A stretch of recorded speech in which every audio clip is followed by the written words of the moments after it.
get on to it.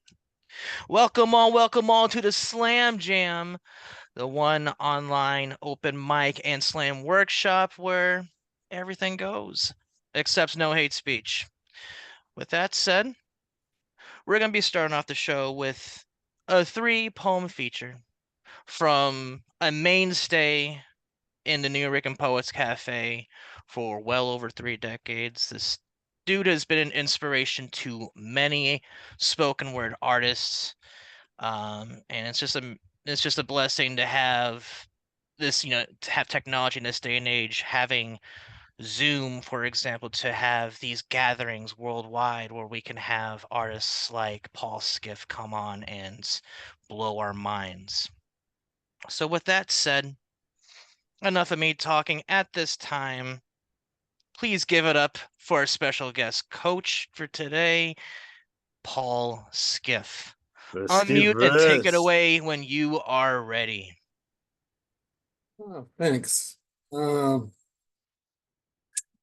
so I understand this is for three poems. This first poem is long, so it might just be worth two poems or even three. And I'm just going to set this up. I wanted to do this poem, which I haven't done in quite a while, because I think, in the context of a slam idea, which is, has many different interpretations depending who you ask. This kind of has something to do with the sort of antecedents of slam. And from what I know of poetry and my years of involvement with spoken poetry, preceding the slam, people who did a style of poem that is very similar to a slam poem did poems that were called rants.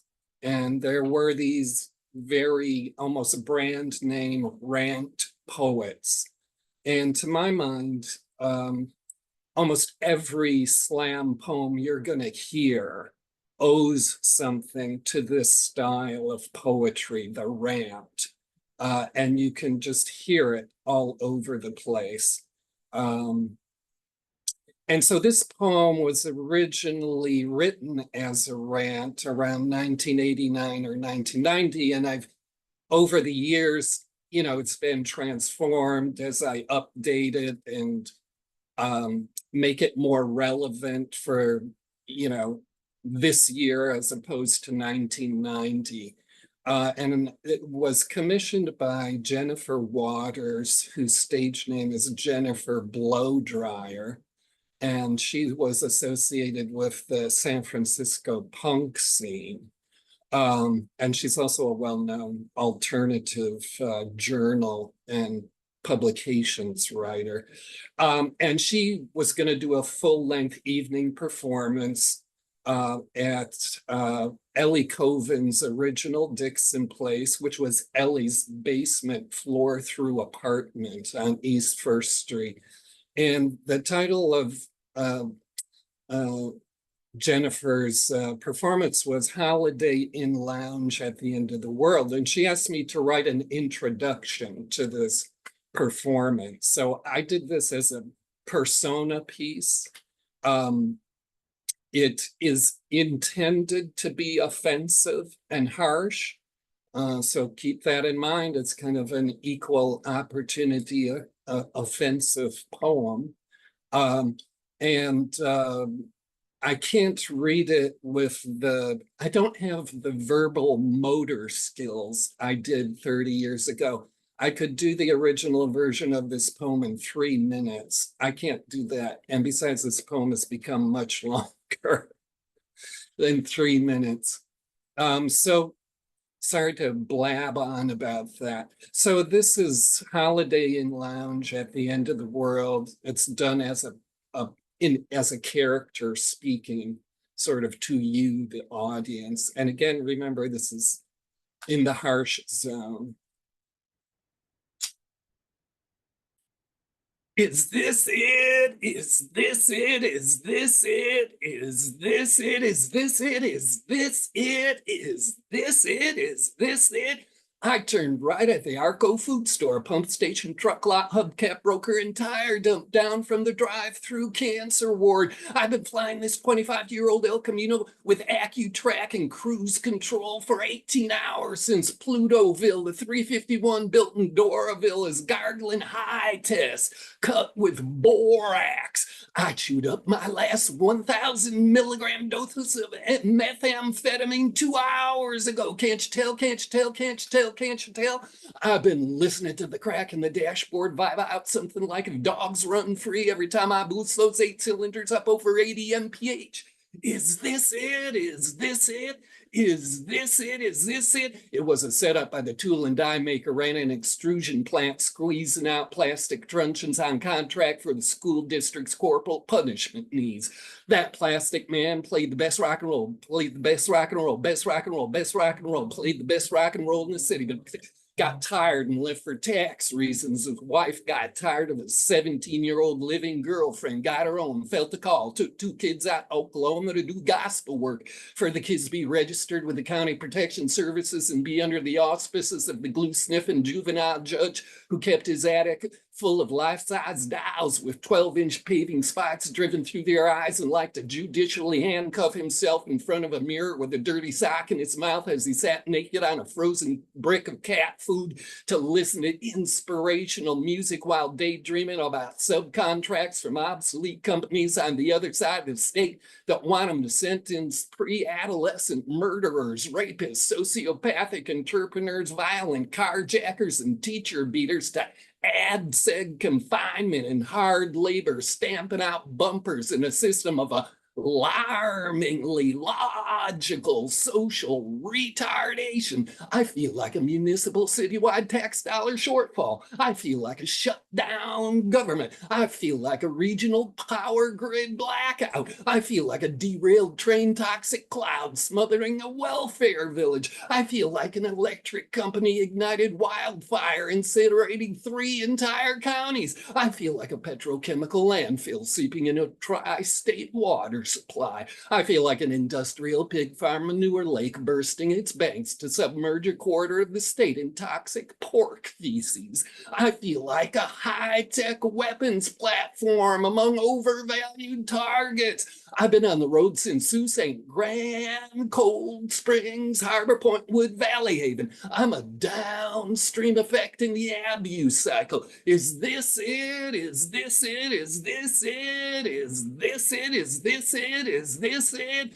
I want to see me some urban pseudo aristocrats leech like psychotic civil servants, 9-to-5 wage slaves, exiled to the outer boroughs. I want to see me some half-educated proto-fascist brainwashed college teachers who charge too much for half an education from a designer-labeled degree mill. I want to see me some half-educated proto-fascist brainwashed school board martinets who ban books and censor truth as a sinister proxy form of child abuse. I want to see unemployed computer geniuses using artificial intelligence to spoof retirees into draining their bank accounts. I want to see me some corporate media royalty, idea-fearing pop culture barfers, some emotionally lobotomized careerists, and billionaire demigods flying their hobby rockets. I want to log on some URLs where all the influencer actors portray exaggeratedly performative stereotypes on a network full of ultra-racist sitcoms, followed by the nightly casualty report. I want to go someplace like a joke democracy, a kind of heartless crazyopolis, to see me politicians who shut down a train station, neighborhood park, and a hospital so there'd be enough money saved to give themselves a pay hike. I want to see an entertainment zone where Disneyland and porno cater to the same customers. I want to see me people who think that if someone's got a different colored skin, then they are the cause of all the problems. Should that their body opened up with a gun, knife, broken bottle, bat pushed off a roof, hit by a police club, tortured, tasered, used for target practice by assassin some cops smushed by a car bumper, or have their murderers set loose by a governor's pardon. I want to see me a major political party that is just a finger puppet wagged by a criminal family. I want to get me a real skyscraper size ego, a real cattle ranch size ego, a real asset heavy eco, and digitally beguile a stranger from a companionship app to escape this artless, loveless, sexless, compromised desert, a Republican Democrat refrigerator of a turnpikeless, hierarchical human garbage heap we're desperately wanting to be seen is a new form of contagious personality deformation, where what lies behind what we can see is a Mardi Gras of nothingness with a yesterday blank spot where could have been and too late, where macabre expressions on ugly souls mouthing paranoid language preaching how consumption is a holy act of faith to hypnotize the electorate, to decommission and dehypnotize and rehypnotize the holy fact of faith in the de-electric with narcotizing spectacles while a drone flies over to spray encephalitis, bird flu, or monkeypox in your face so they can continue to conduct their war on vulnerable in the political bully sphere that is a human dignity crime financed ring. A human dignity crime financed ring. The human dignity crime financed ring. Financed by the corporation that is right now wholesaling nude pictures of your self-esteem and moral confidence to the anonymous power holders who have their hands down the custom consumer habit pants of your innocence. Is this it? Is this it?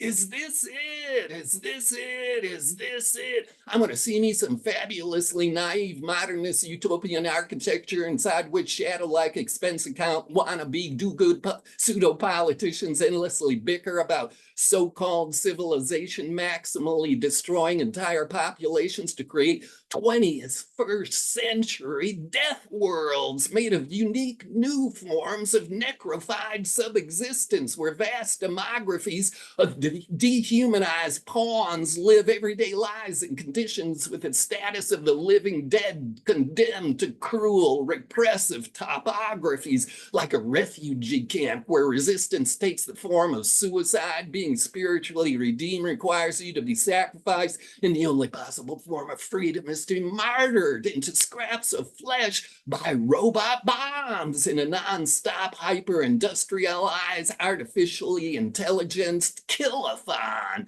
while everyone else is consuming the earth into the time of mass extinction as the indifferently depraved mosh pit of criminal politics shows it has no responsibility, and legislative chambers are amateur hour talent shows whose bought and paid for pretend politicians whore for the God and the gun lobby and try to shove prank laws down liberty's throat.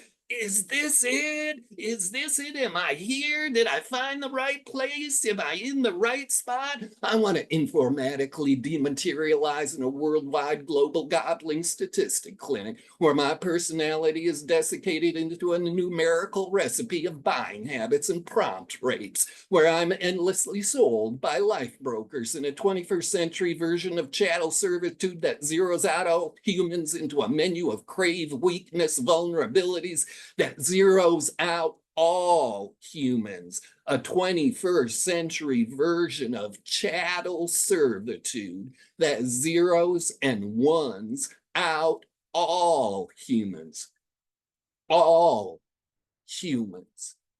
To an immaterial commodity, and there is no Juneteenth in a data sump. There are no free states in the blockchain. There's no emancipation from the vicious informatics Hoover. There is no digital Marcus Garvey who can send a person back to their humanity from the ones and zeros that are like viral microbes parasitically sucking on the DNA of your spiritual genitals. Yes, yes. I'm going to give money a direction to flow in. I'm going to be distracted from late capitalist horrors of global devitalism, neo-barbarity, gangster politics, and the legacy of hypermasculinity with its gun and war porn, gruesome passions, disappeared women, nationalist phallocracies, nano-racism in a hot tub of stupidity and ignorance, eradication campaigns, military terrorists, gang rapers, religious superstition daddies, deportation flights, toady courts, and immigrant child cagers. I want to see, I want to see, I want to go and see it all. I want to take it all, and I want to pilot my El Camino over this vast panorama and sightsee in the accursed parts of American democracy with its regime of planetary inequality and amateur human necropoliticians. Get me some artistic entertainment. Is this it? Is this it? Tell me, did I find the right place? Is this it? Is this it? Is this that cinematically abusive fairy tale, that prison industrial complex waiting room, that stadium arena extravaganza of conformity where millionaire entertainers shout boasts about being plain old thugs or pose as gonzo sexual pretend prostitutes fizzling for a hysterical pep rally of fluff? Is this that cable network studio torture chamber, that national manosphere of phallocratic woman fearing, that cyber crime hunting ground victim pool, that ego bilious billionaires digital social platform mental illness factory? Call me unplugged, but I just want to see a real live performance. Is this it? Is this it? Come on, let me know. Did I find the right place? I know I'm from out of town. Don't send me to the garbage dump. Is this it? Is this that Holiday Inn lounge at the end of the world? Anybody want to front me up some PB-29s? Or polyhexamethylene diazolidinyl thiloxapol? I feel like having my mood stimulated. Yeah, that is right. Maybe I can't escape, but I'm not going to subordinate into being a fully entitled member of consumer society. And I sure as fuck am not going to surrender my spirit.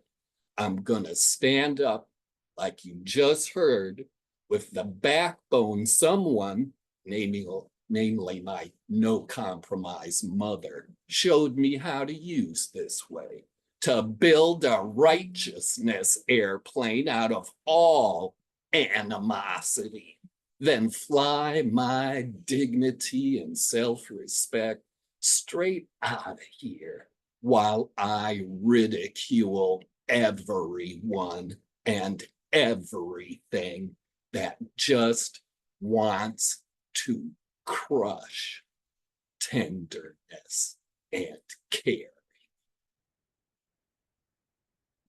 Anybody seen the keys to my El Camino? Oh shit, here they are, right where I left them, on top of my humanity.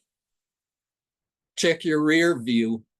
That'll be me passing you in the spirit world on my way to the thirsty dance, somewhere near the Gila River, maybe in the spring.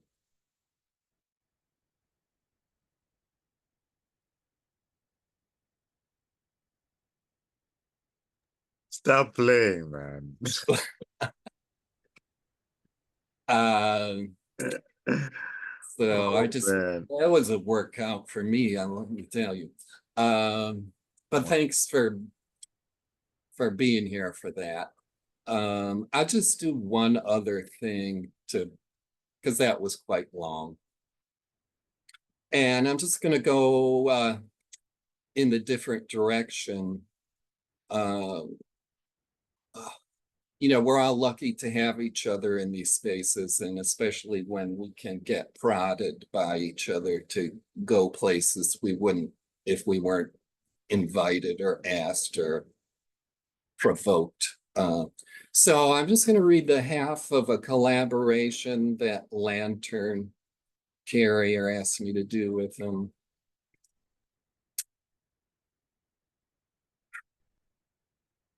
I'm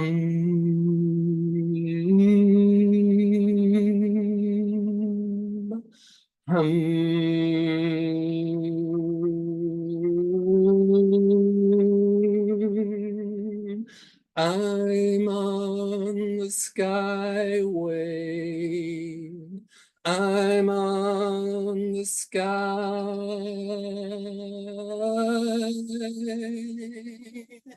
I'm on the skyway.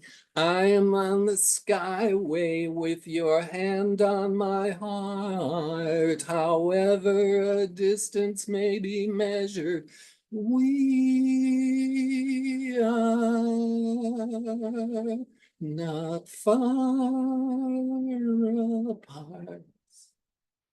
My blood travels in your coronary embrace with each flex of the heart, rhythmically measuring endless liquid iron sea that quenches absence with a circulation of the charms whose keys open me like I were the eyes on ecstasy's starlight quest swung open to be massaged by the entire luminous galaxy.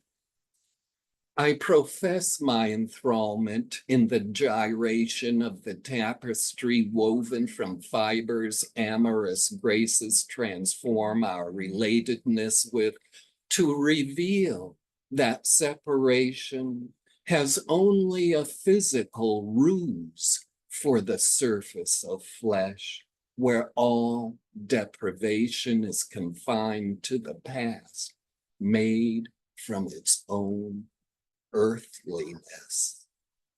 Raptures enters within the ways I know myself, where you have, with recognition and liberation from regret, taken my identity under the hems of your unearthly ability to comfort and wash my personhood with physical climax that shivers pleasure, as though wilderness had heeded freedom's prayer.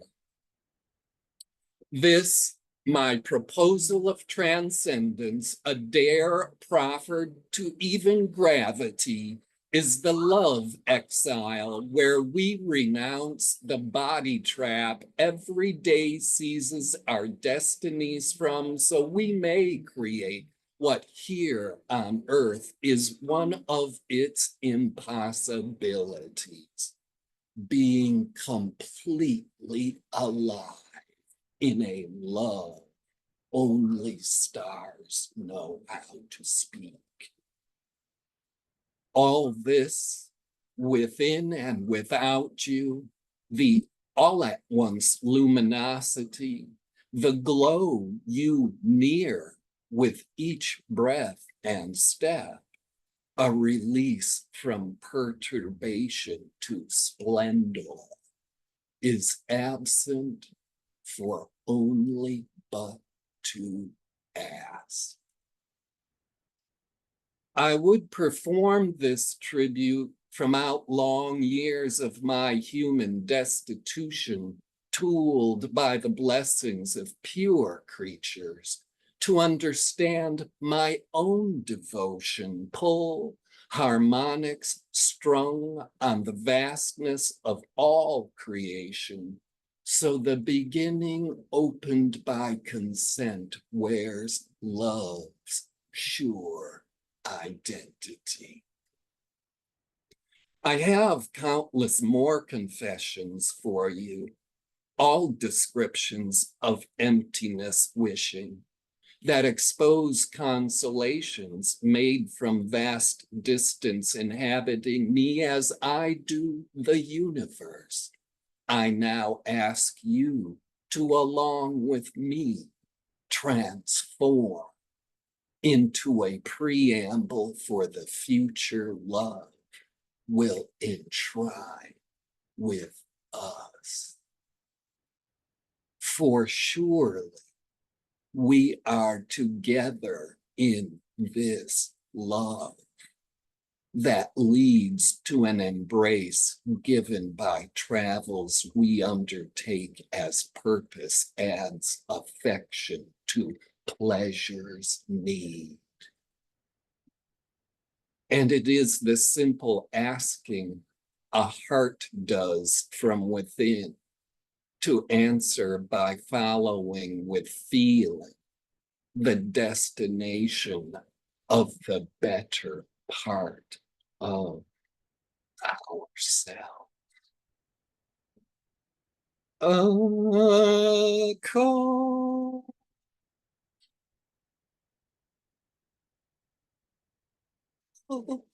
A call.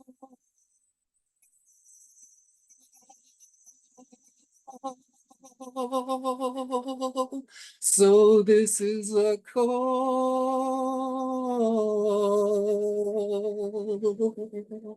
like all humanly calls to love from time immemorial, a call of assurance and searching, a seeking for that creation of the bond that puts us in communion here together, whose inner light is the immediate eternal presence, the glow of the sacredness of life. Thanks. This has been very pleasurable. I can definitely say the same thing on behalf of perhaps everybody here. At this time, please unmute, show some love for the man, the myth, the legend that is Paul Skiff. Skiff verse. You know, I was actually talking to a friend of mine yesterday about like how people like Paul and Jane and like were the actual founders, and me as a Zimbabwean kid trying to read this and know more about this culture is beautiful. I was like, this is on the next of my bed right now. I'm reading it every day, and to understand the whole New York idea and to understand how when the beat poets and everybody like that was the time, and to be part of this now is so beautiful, and to hear you now is so beautiful, my brother. Thank you so much. One love. Oh, thanks. That means a lot to me to hear you say those things, Zimkanto. Well, I'm not a scholar of poetry or the history of it, but like everybody here, we've lived the recent history of spoken poetry. And, I have been doing this a while, so I have a viewpoint where I can draw together some of these things and what you just said about, the beats and so forth. And just going back to the idea of slam, I credit slam with contributing greatly to the repopularization of spoken poetry that began in the very late 80s and through the 1990s. And chiefly what it did was excite and inspire whole new wave of young people to get involved with spoken poetry. And, it's really built since then. You can see it today in just all of these different Zoom rooms and what you hear the people in them talking about, the live activities in the places where they are live and the history of it. And So I think, this idea of slam has played a big role in repopularizing spoken poetry.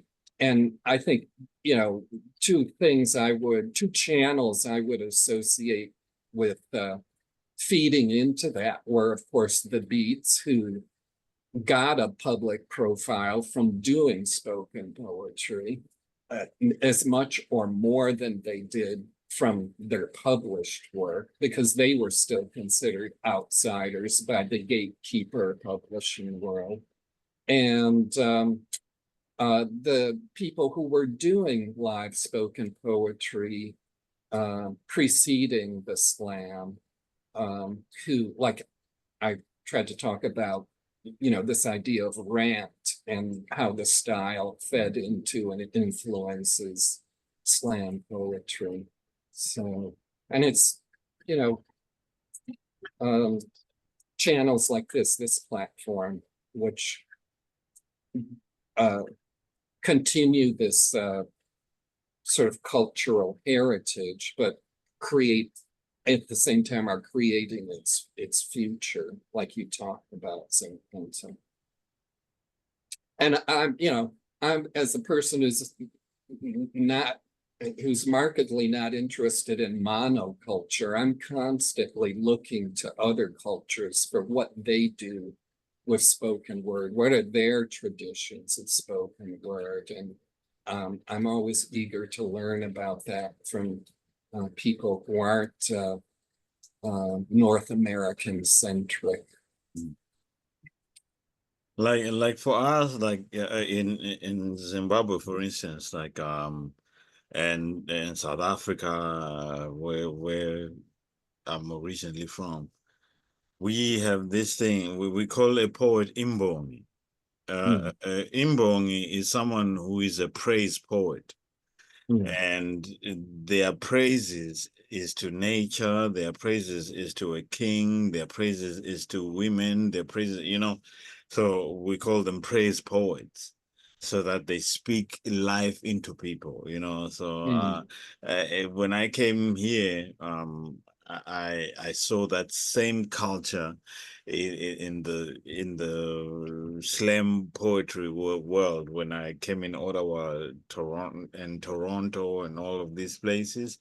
There's always that praise element of it, mm. So Interesting.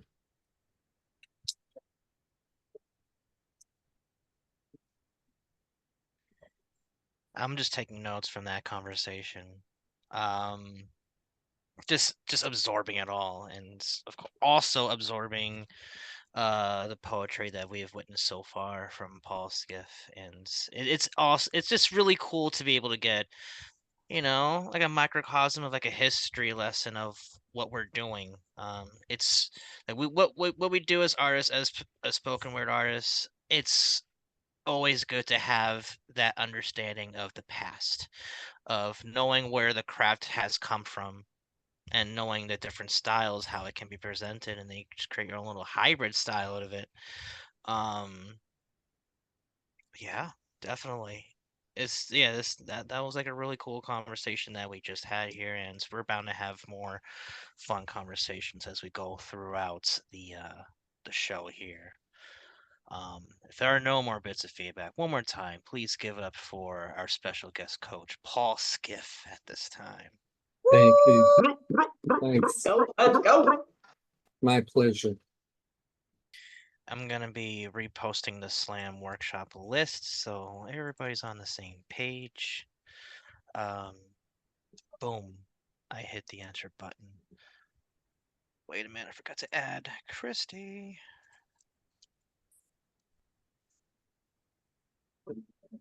All right. So if I, the list is up on the meeting chat. With that said, we're gonna delve right into it. On deck we have Zomgonto, but stepping up to the plate now, please give it up for Sophia Falco. Take it away when you are ready. Okay. The system within the system. The system within the system. I'm the duality stuck in the in between. I know what you're going through, but you cannot see past these pupils, trying to be stoic, but clearly not heroic. The black hole lies past my eyes of sadness, guarded, not going to let you witness my stored tears that are more on the sidelines, ready, truly, but a bench player benched, yet wants out of the game, yet has to play by the rules to try to get to the hoop. Someone give me the basketball. There were no windows in the previous facility, yet this one, there are windows upon windows, whereas previously restraint from seeing the rain pouring down like oat milk in a latte swirling, taking a trip to Paris, going to go perhaps where Van Gogh used to go, but not now, not to meet him. A dialogue, maybe a martyr, not a devil nor God. I wonder what he withheld within his eyes, producing material, tangible, outwards expression art. I'm falling through ringlets of neon colors, becoming smaller and smaller against the pitch black body, limp, not a diver, but sort of the shape of a U, curves suspended, playing the flute, notes that would have been on the page visible, falling through multitudes of third eyes, like opening locked doors to the past patterns. Memories, lights, dimmer, moving parts, then brighter, sirens, red, blue, and night. I cannot reach out and retrace the outline of your face. An eerily similar one sent me down the lane of what once was and what could have been. Deep conversations between us Scorpios. You confided in me that you once put your got a phone call. You confided in me that you once put your sacred menstrual blood in special sand, would go to monasteries, us writers bonding over drastically different yet similar emotional pasts, and now it flashed in front of me. My heart sank like the somber sun did, dipping amongst the smog in LA, where she could be now. This facility is secured by the hospital's walls, security staff, security cops, still the divide within the self, prevalent. While the music group was rocking out to staying alive, such a harsh juxtaposition as previously I had really wanted to die. Probably some or most of them did too. As I looked in from the hallway door, standing on the carpet with the music seeping outwards from under the door, what's more, my existential confusion, the group later cheering and jeering at the TV stage fights of the WWE, and well, me, I wanted to block out fighting from my brain, as these open hands can easily become closed fists to protect and serve, but I deserve a peace of mind. Not a linear line that I hope to believe in, grinding this out until breaking point, in and out, in and out. No lullaby this time. Instead, treatment, mirror images, action shifting mirages of people, individuals, yelling, yelling, yelling. He's reading about the actor who played Hellboy. Yet this is some sort of hellish place, but nowhere near jail, as the rest of them think, threatening nurses over what type of juice they'll receive and at what time. Trivial. Trivial. They're just revved up over practically nothing. What a small world. At aerial view, the lake is shaped as the side of a face. Yellow paddle boards with pretentious people are like the fabric of polka dotted blue dress. Or rather, this looks like some sort of a weird disease, not at ease, the paddling upwards to the wrinkly forehead, then pausing and moving slowly in circles where the eyes would be. Hang gliders are peeking in on the paddle boarders. A moving impressionist painting this is. Yes, they're impressed until the night begins to fall. Then an amenity occurs. Everyone leaves, thus the eyelids shut. No trace. When words cannot escape the prison of a closed mouth, when the shark of sorrow eats up consonant and vowel formation in the gray matter like an ocean without water. I cannot simply explain the why in this question asked, why are you sad? Instead, I would draw a blank, expressionless. Probably would shrug my shoulders and leave the questioner behind, yet feel a knot in my gut like the rope attached to the anchor with the sharks lurking. Don't ask me to write about hope when I need it the most. or something beautiful instead of the darkness. A blessing and a curse, she said, the day after, bruised all over my forearms like a scene out of a movie. Forget about the song Dancing in the Dark. No, oh no, the daisies are actually dancing in the dark, swaying to the wind, to the rhythm of the unknown, tinged with hope, their white petals ruffled, like those doves' feathers are, perhaps, when ready to take flight. And those daisies lie in a patch of grass outside the hospital's windows, to me, untouchable, but hold the quintessential truth. He's too confident when he calls this place the crazy house, because he's in it. One of the dwellers. He doesn't have more power than the rest of us. He's not the bench out of the bunch, talking shit about people behind their backs, a bunch of bananas, Donkey Kong beating his chest while he could have died at the mercy of his own almost fatal foggy decision a month ago. You know I observe. You know I have patience. You know I've been in the system, never slipped on no banana peel, gone bananas. Maybe I have more intelligence. I can read in between the lines better than him. To hear God's voice in a mental hospital could mean a multitude of things. And when the chaplain ran the group, quoting a gospel, channeling God, regarding God, talking to him, I walked out, a silent protest, as it is grotesque to think of what voices are in some of these patients have in their heads. Like one person said, dead relatives as he was rocking back and forth, hands covering ears, tall, looking like a mountain man. Would God let this happen? A conversation with emptiness on the other end of the line, an oversized rotary phone, old school style, crawling around like ants, no answer from his aunt, of course. Like in the Foo Fighters music video, Everlong. Voices, destiny, manifest, testing the truth, reality playing existence, parts falling malfunctions. The Little Prince plays peekaboo. The pilot actually died, the author, in a plane crash. Crash and burn, more burning than crashing a mine on fire, one touched by the flame insane in the membrane. Nah. Thank you.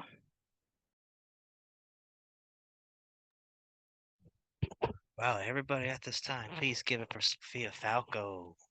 Hell The yeah. pilot actually died. Woo! Fuck yeah, that was Amazing. awesome. So good. Very, you're when you do these long pieces, it's just so epic to my ears, and you get into this kind of hyper perceptivity, and you have this that talent poets need to write those kind of interior landscape poems, of being able to synthesize a lot of really graphic and stark images, but all while you're recording your emotions and your feelings and your thoughts. And that's a talent all on its own, not necessarily about the technical things about writing a poem, but more about it's kind of an inspirational tool, really, that because all of that work is stuff you're doing on the level of imagination, as much as your poems are tied in with your reality, your everyday lived reality. It's this imagination you use to kind of synthesize it all. And in a sense, it's also a kind of what people call reportage, where it's kind of a chronicle of all these things taking place. So, when you do pieces like that, there's so many levels to them. They're so multidimensional. And have always liked the way you deliver your poems too, and that tone of voice where it's kind of like a person who's taken a step back to be objective about things, because you don't really infuse your delivery with a lot of histrionics and acting out, although you do a lot of physicality, which really propels the poem. So I'll stop there. Thank you. Thank you. I appreciate it. Thank you. And thank you for letting me share the piece. And I know it was an intense piece, but I appreciate the space. And Well, these spaces, yeah. totally, how to express that.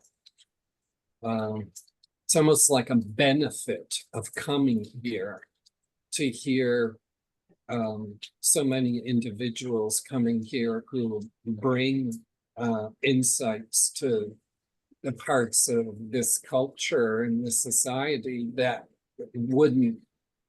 people wouldn't get to experience if you weren't making poems about it, So it's just I get my horizons broadened every time I come to these rooms and hear where people, as they say, are coming from.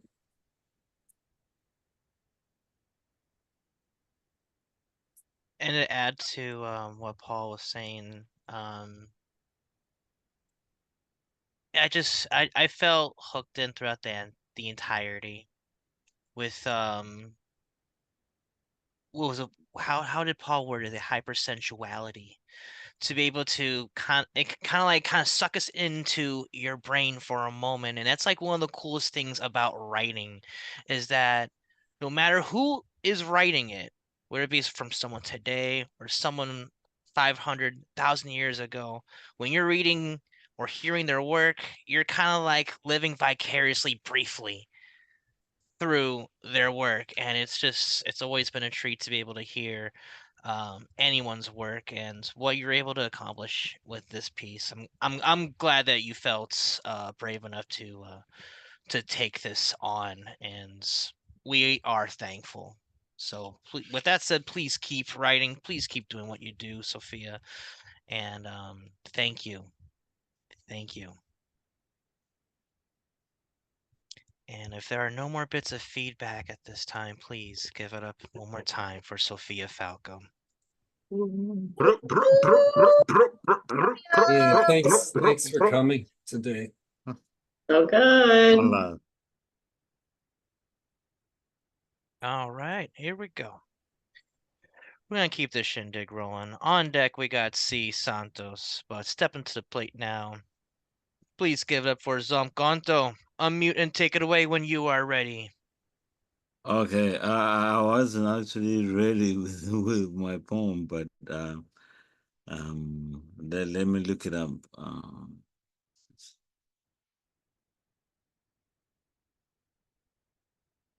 Okay, sorry.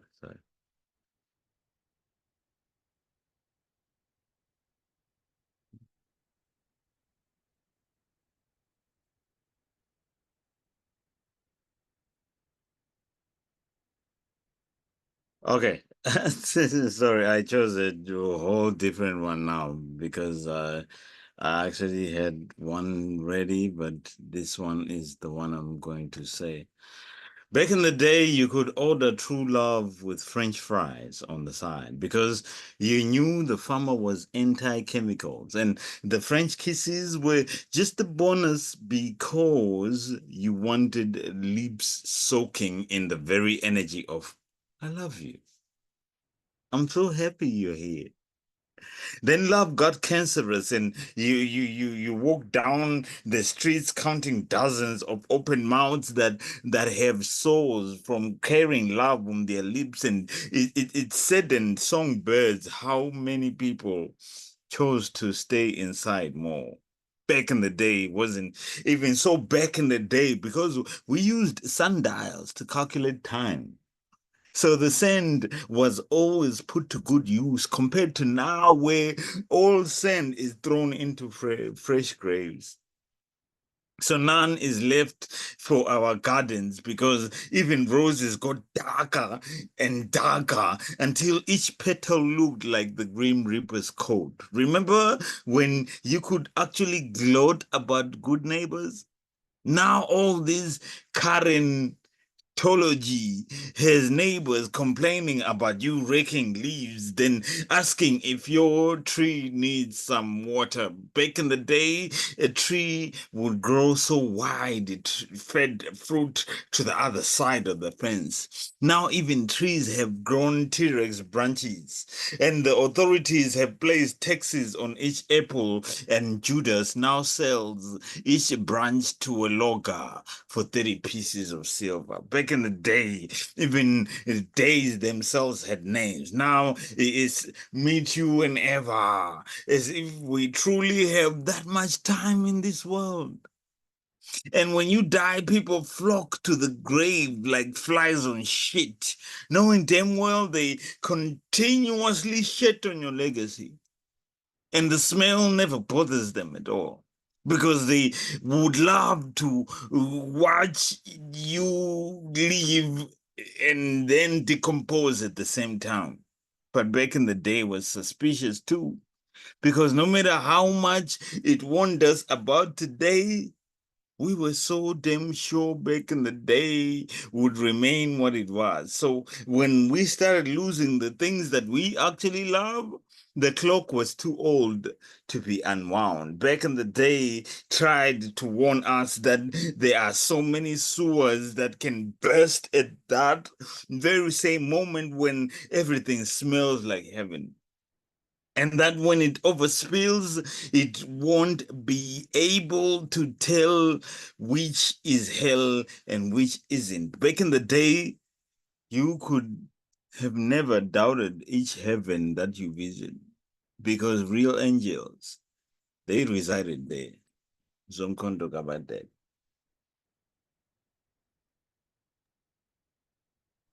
Everybody at this time, give it up for Zonkonto. Woo! Damn. Yes. Powerful. That was powerful. Amazing. I just want to just quickly say, buzzer beater style if you were gonna be on a slam. That was 3 minutes and 9 seconds. That was a second away from a 0.5 penalty. um so yeah. I just want to throw that out there just for your amusement. That was a hell of a poem.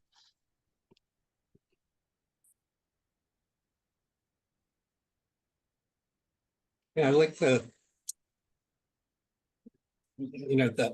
I you kind of conversation taking place in the poem. And you do these things that end up being kind of mythic, they're just sort of timeless. And you had the element of time in this poem because it was this repeated phrase back in the day, back in the day. Um, it's and then your delivery too. You have this, the talent of pacing those poems in the right way too. So,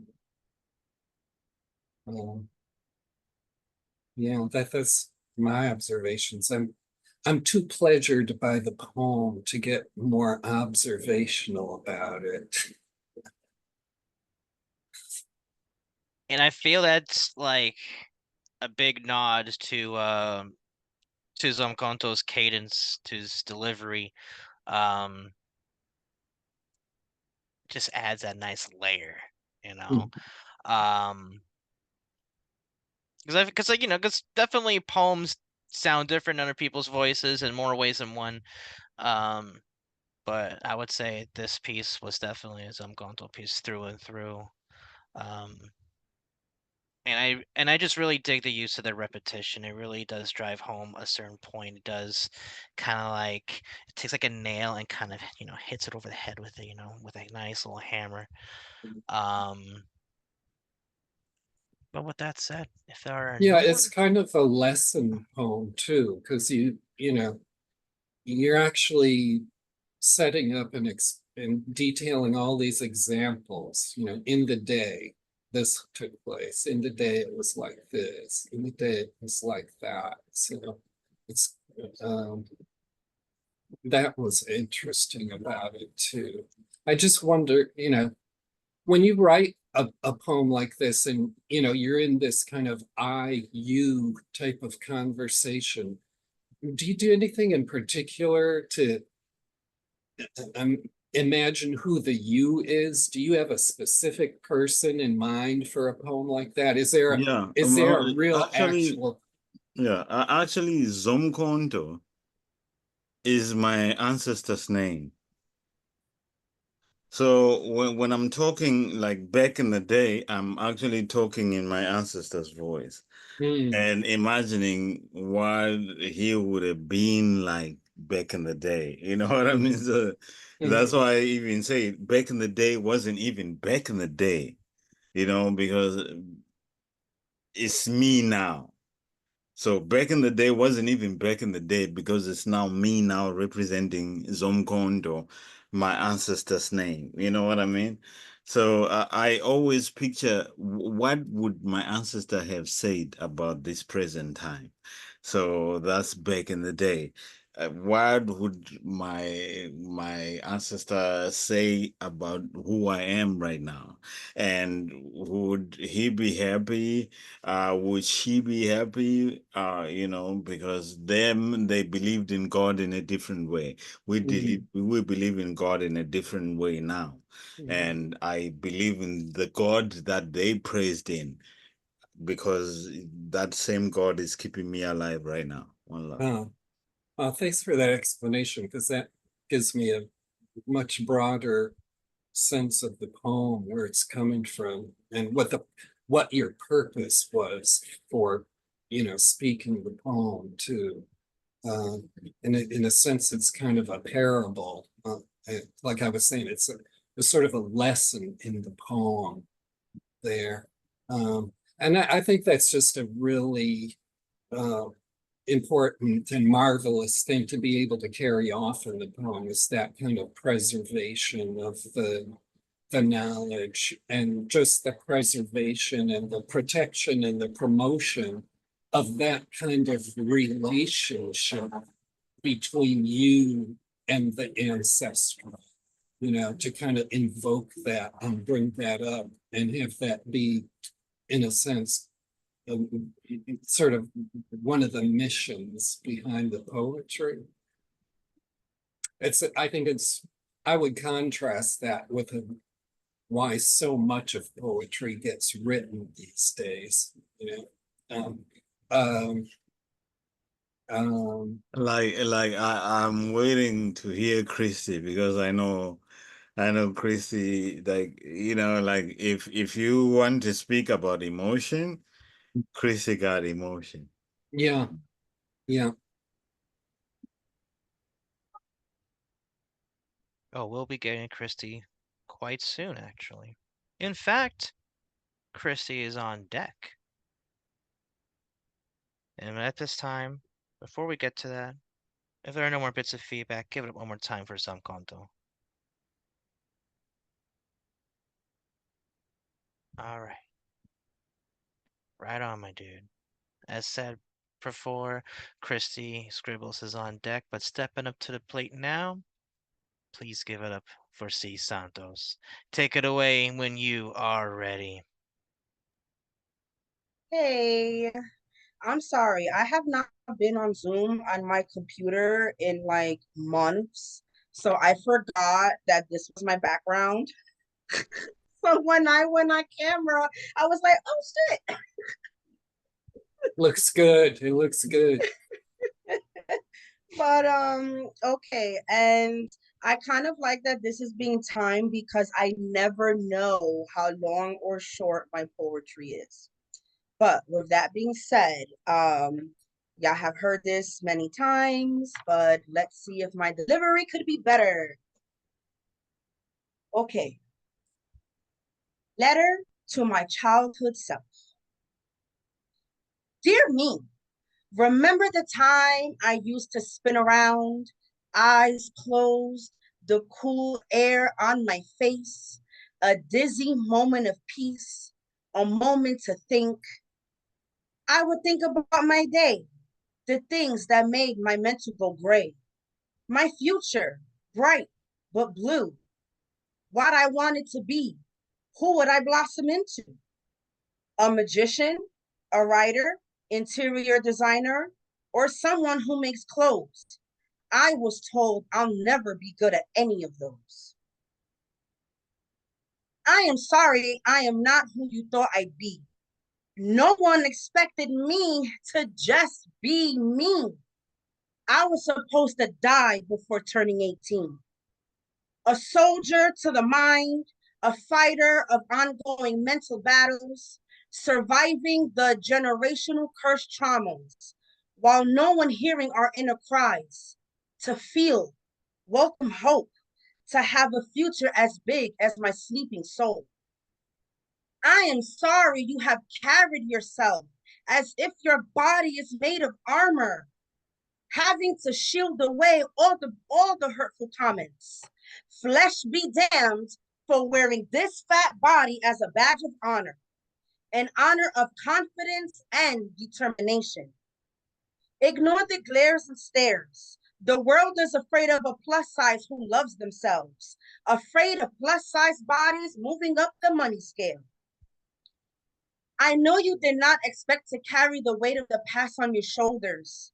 No matter how much you change and become better, take a rest, unload. I am a mother, photographer, creative, a poet, child, the list goes on, chin up, we are survivors. I am the glue that holds the household together, the one people come to for comfort, to vent, the one who understands what it's like to constantly be told, hell no, because I am not thin. To be an outsider looking in, to be sad and depressed, unable to escape all the chaos in our heads, to give love without being loved back. You know the vibes and energy only the broken users and abusers I seem to attract.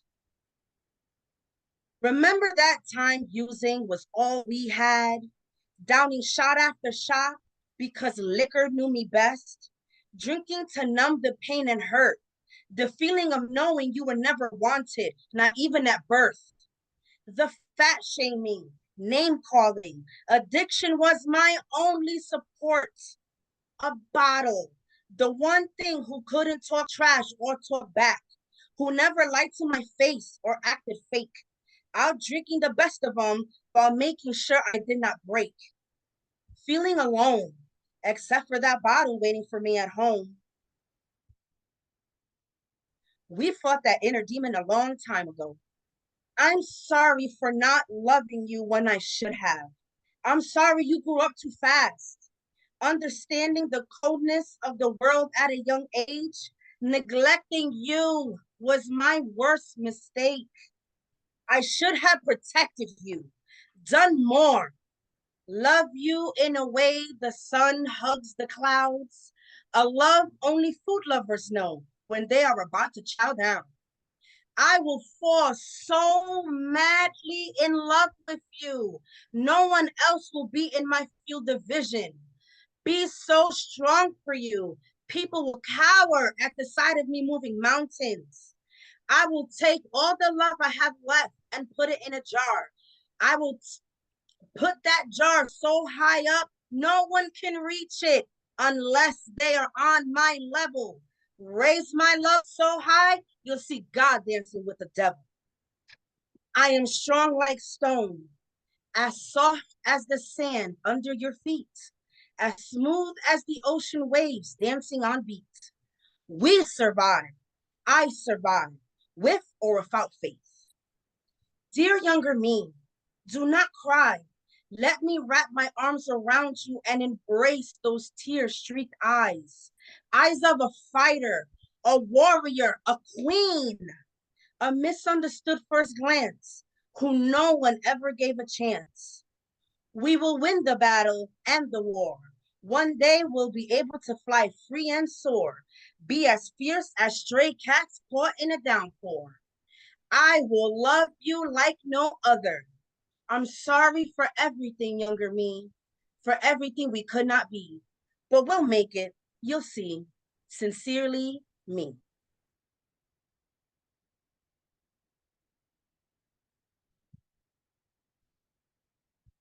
Everybody at this time, please give it up for C. Santos. See, Yeah. see.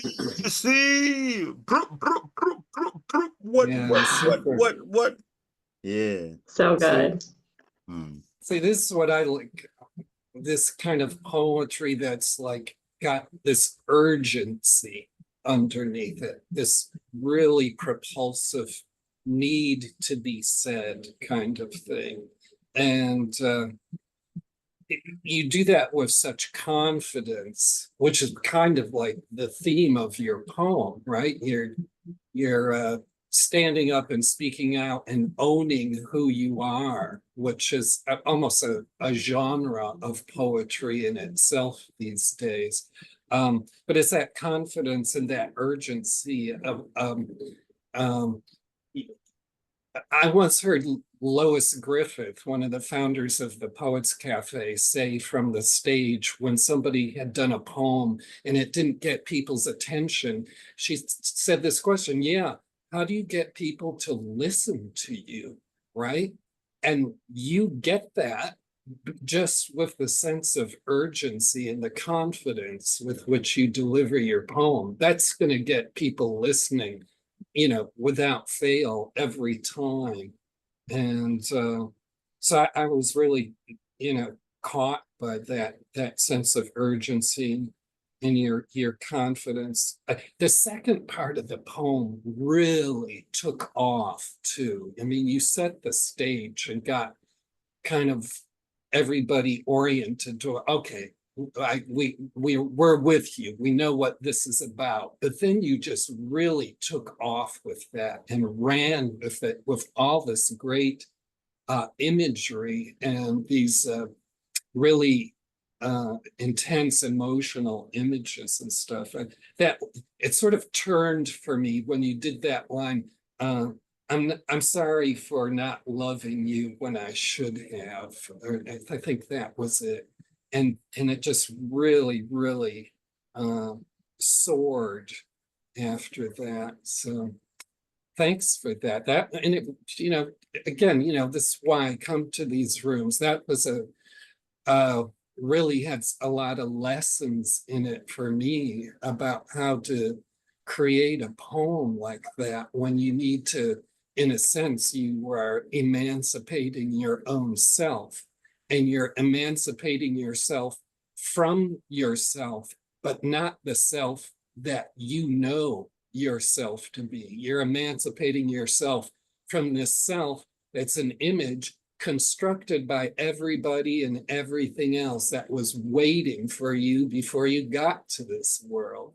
And that is a mighty struggle to take on and be able to have the wherewithal to overcome it, but also have that consciousness and sensitivity that enables you to express it in a poem in a way, to get other people to relate to it too. So I'm always, I always get enervated by really great examples of this kind of poetry, and you really did it with that. Wow, thank you so much, Paul. Thank you everybody for your feedback and your comments. Thank you. That wow, thank you. And we also were able to provide a time of it. So in case you're interested, that was 5 minutes, 26 seconds. Yeah. I'm not one that would be like, no, let's hack this poem. No. The slam workshop is also a nice time to just kind of figure out how long your piece is gonna be. So just for, for curiosity's sake.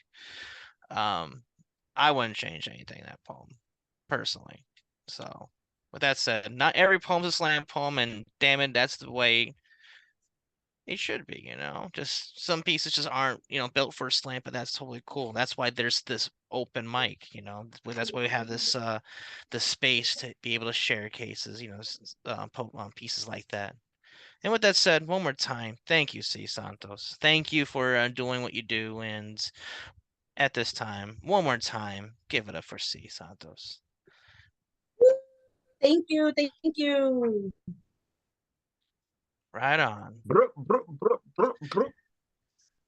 We're going to be wrapping up round 1 of the Slam Workshop. On deck is yours truly, but step into the plate now. Please give it up for Christy Scribbles. Take it away. Unmute when you are ready. Hello. Yes, I just came in to, witness Skiff's brilliance. I really didn't have anything chosen, so I just went in and picked whatever came, whatever the channel picked. But I'm just bringing in Gustav here, because he would love this Saturday evening, afternoon energy, and Skiff, and yeah, just bringing in the poet, bringing in that energy.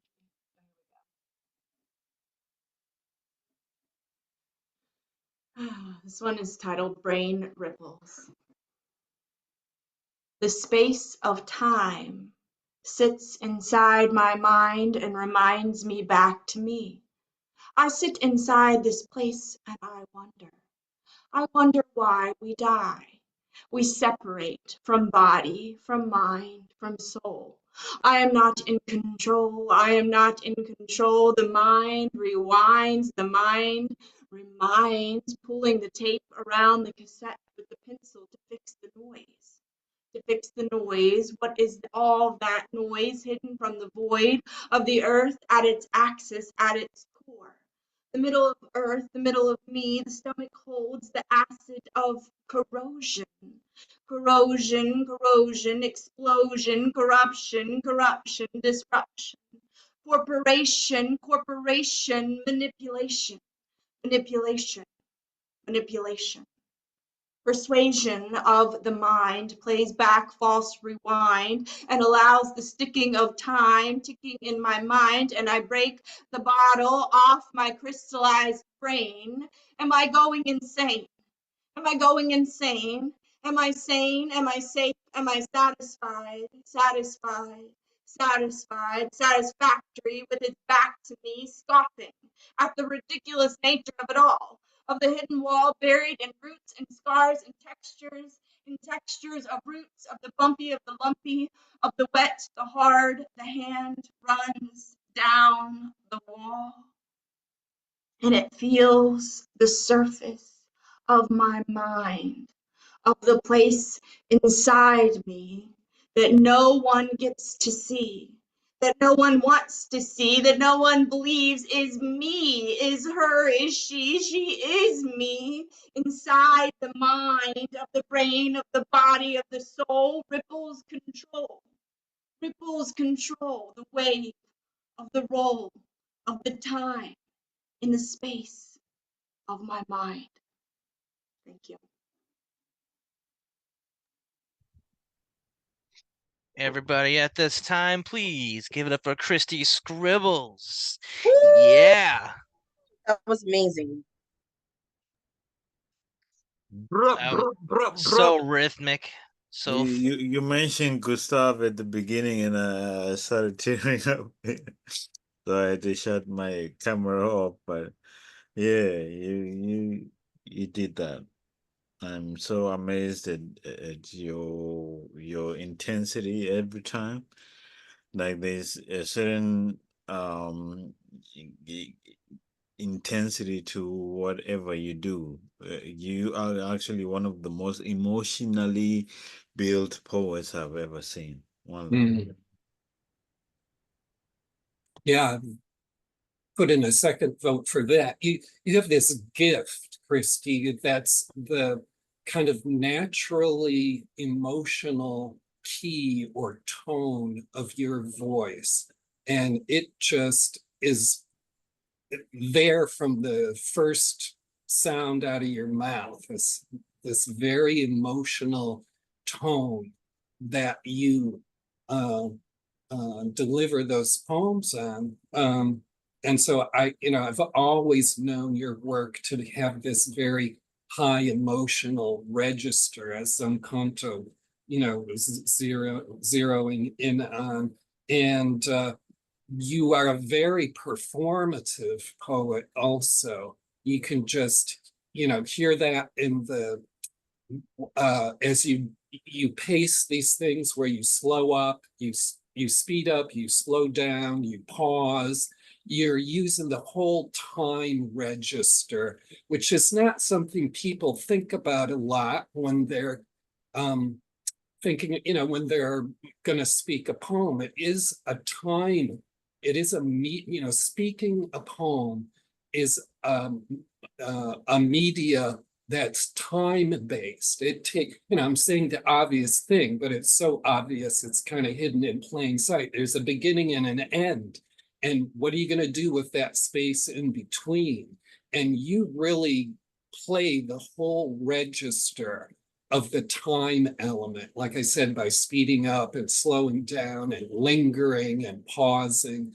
And you have these performative elements in your work all together. It's very masterful, whether it's consciously done or not, or I suspect it's largely a very intuitive thing. You're feeling your way through these poems. The other thing I really enjoy about your poem, and anybody who gets into this too, is you, in the pacing, you work up to these delirious states. A lot of it has to do with your word work, where you start doing these sort of half repetitive, half rhyming, 2 or 3 word phases. And that really builds the tension in your performance. And you can feel, I feel this kind of emotional lifting when you start doing those passages. It's like you're coming to a real performative climax in these poems that way.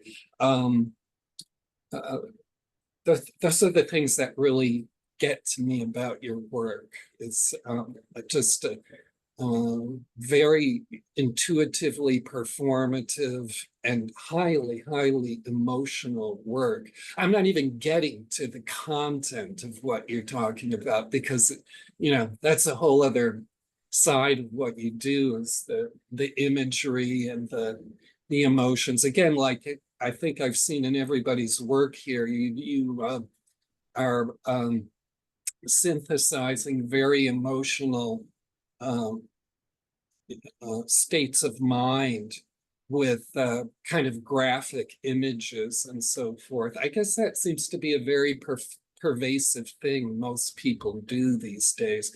And everybody here has been dealing with this kind of, and this isn't judgmental or anything, it's just an observation. I don't need to assign a value to this observation. Everybody here is dealing, in a sense, with these kind of ego-based poems in a certain way. And there are many reasons people do that, not the least of which is, well, what do you know the most about in your life is your own yourself and your experience.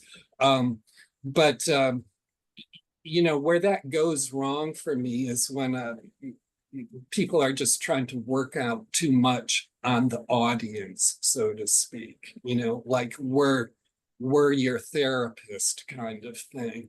And I rarely hear that happening these days, especially in these rooms, because I think people are approaching the emotional content of their work like C was, with this intense confidence and this urgency, this real need to speak these things, as a way to just kind of orient yourself to the reality we live in. So anyway, I'll stop there. Thanks for your work again. I always get off on how just naturally emotional and compelling it is.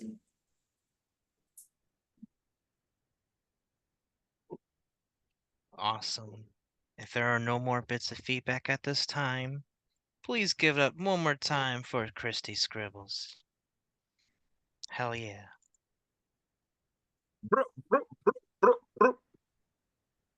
All right. Let's see here. Okay. So rounding out rounds number 1, please get up for your host, me. Yay. All right. So Yeah, eventually I'll get there with my introductions. Well, for myself, that is. So, kind of like I wasn't too sure what to perform for the first round, but hearing some poetry and hearing some Magus inspired work. Here's one that was inspired beginning of last month. It's called Word Junkie. My name is Andres Reyes, and I am an addict.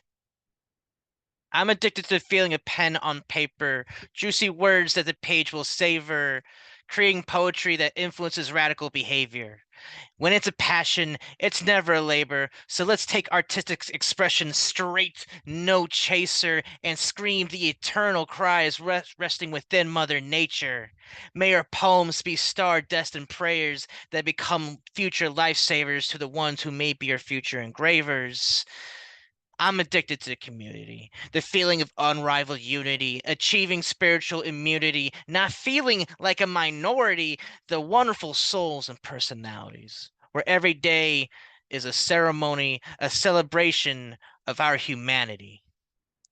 I am addicted to the energy, a feeling excuse me, I'm addicted to the energy of comfortably showing vulnerability, relaying hurt into healing creatively, and relaying that into a frequency from minds to throats to technology to the world around me with the hope that maybe my words can provide validity in someone's reality.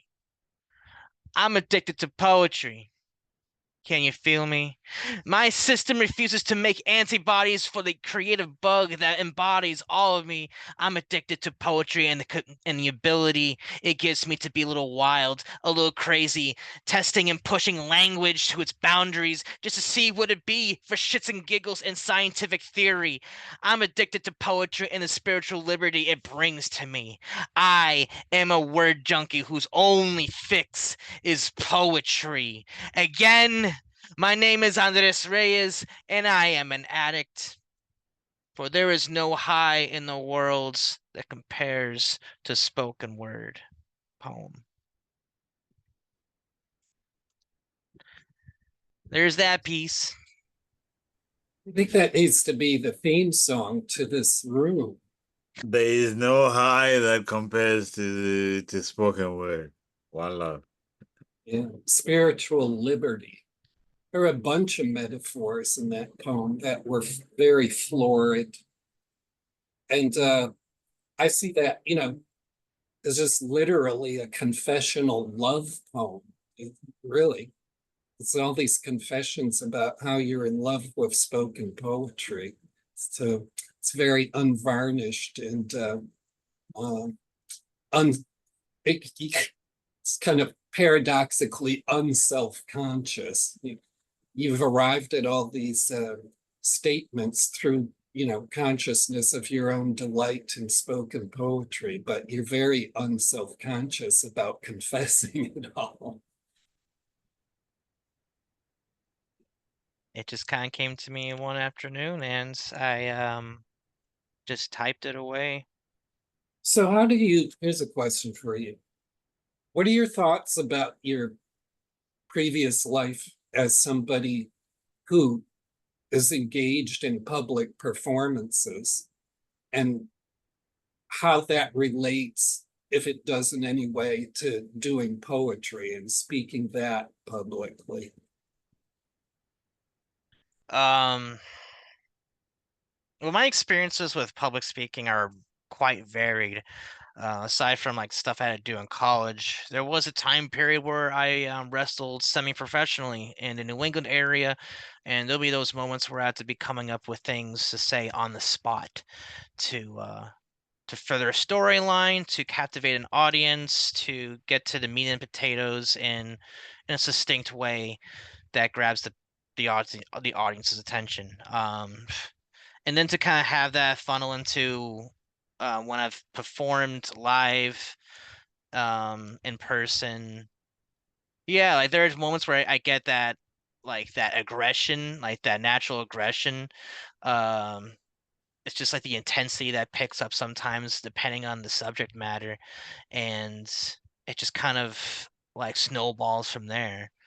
Um, but And but that go gives on. me some, yeah, that's interesting to hear. How do you, what you said kind of drew my thought further because, if we're talking about the context of doing slam poetry, then I think, there's more of a affinity between somebody who used to do semi pro or whatever public, wrestling in public arena and what the objective of a slam of doing a poem in a slam is. Because slam poetry, what is the object, if you're going to speak a poem in a slam, what is your objective there? It's basically to um uh strike, dominate, and subdue, right? You want to come out on top of this competition. I feel my mindset is to captivate the audience. I guess I'm not thinking too much about dominance.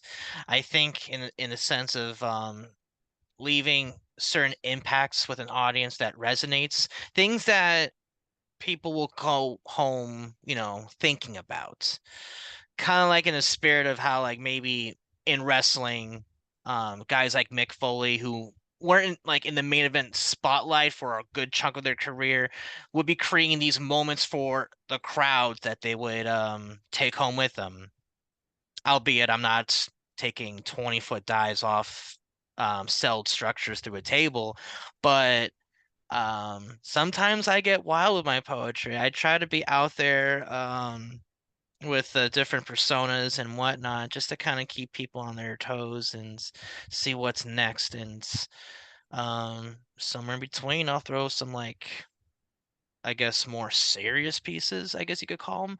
But yeah, I just have fun with the crafts, and it's given me a lot of joy. And I just hope that it brings some joy in other people's lives.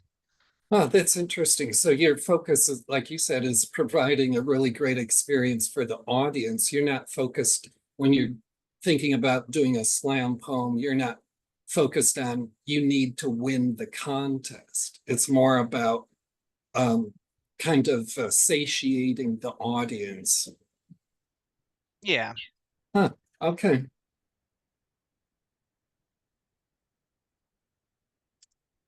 If there Hey, are, Christy, stay longer, please. I beg you. she left. She left. Yeah. But if there are no more bits of feedback at this time, I just want to thank all y'all for having me and sharing space. Hell yeah, that was round one of Slam Jam action. Let me just make some adjustments to the list since you know that happens. Let's see here, cool. Let me just update that list and post it here.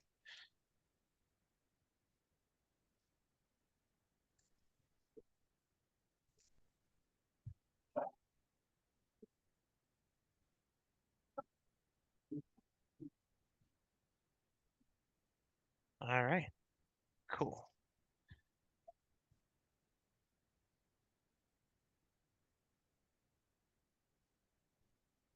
All right, so I just posted the encore round list. It'll be as follows. We're gonna kick off with Paul Skiff, and then we're gonna have our slam workshop.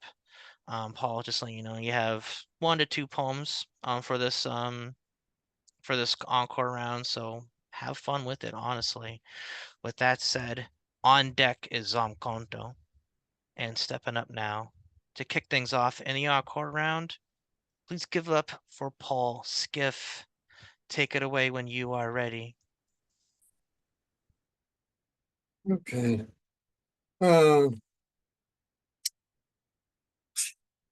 and I do another kind of persona thing, much shorter.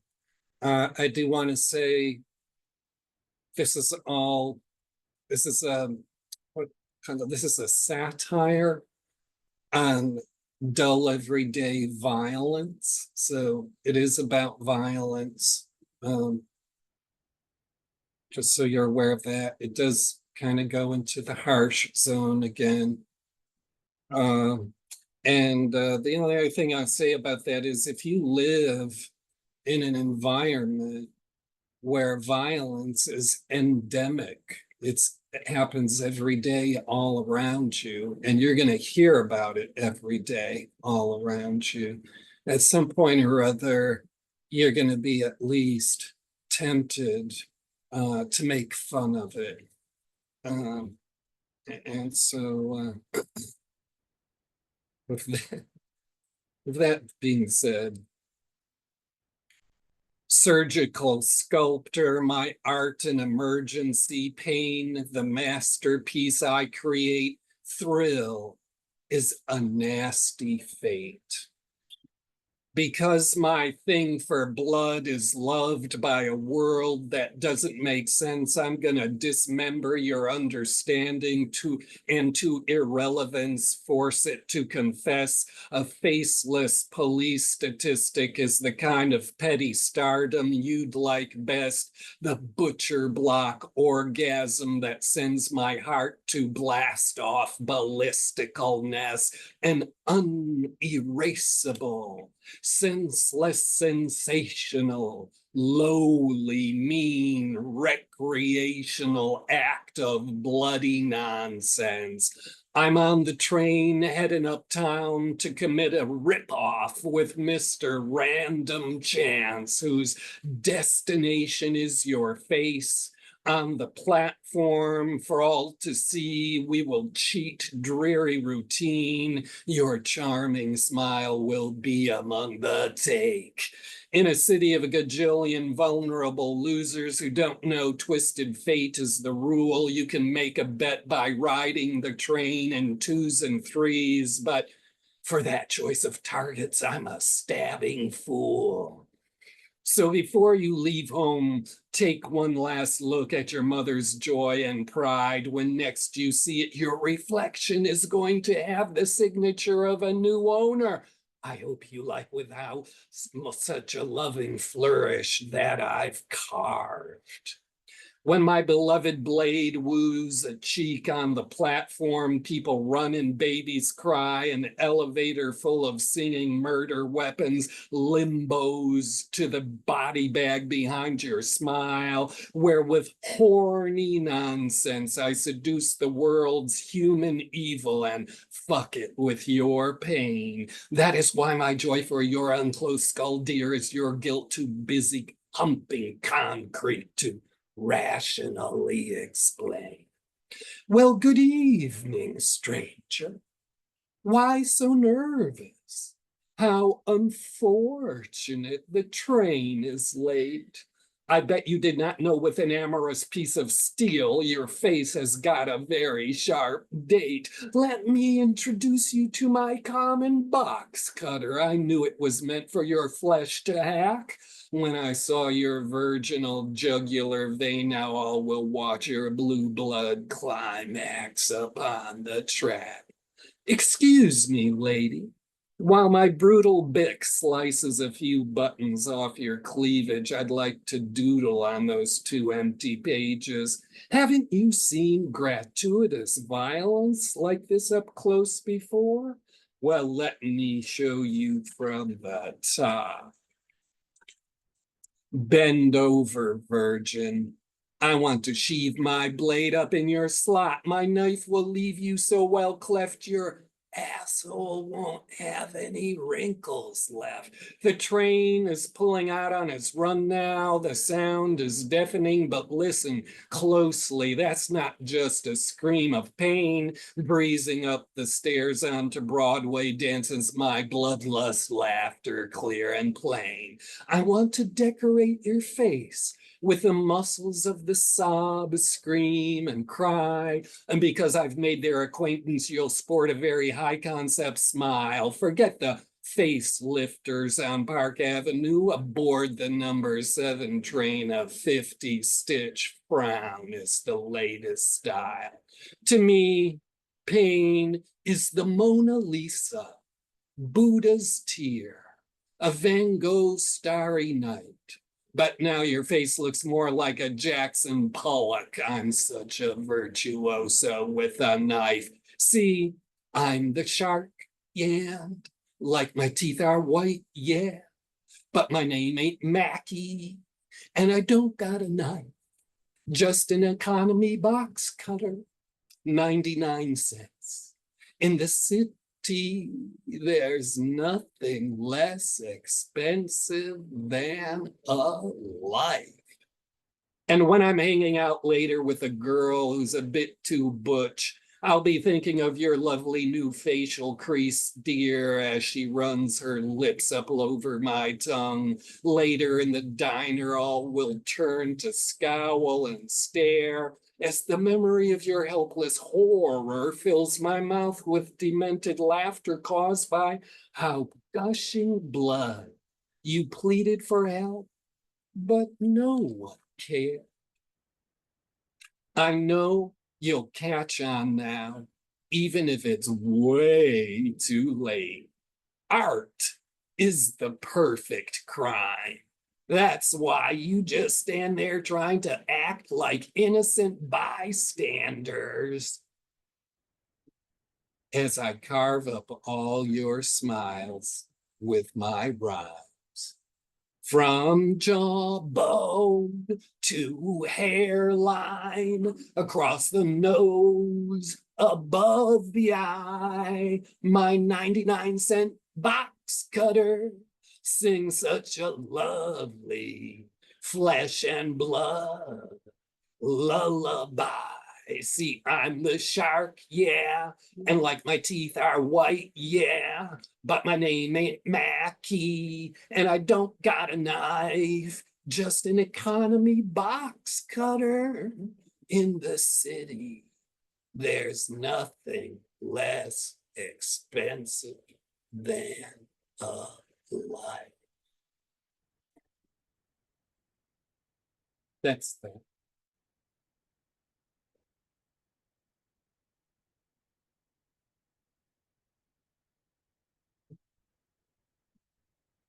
Oh, there was another line I didn't work in.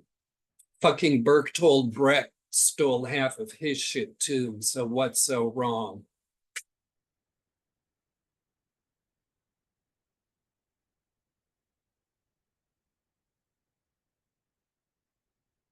You're something else though. Like the skip verse, like you do certain things with poetry and with certain things, the way you juggle words, it's crazy. The way you juggle words is crazy. I will forever be a fan of your edgy snarkiness. Like you just have a way of, you know, providing your satire in such a way that's so cutting, but it hooks.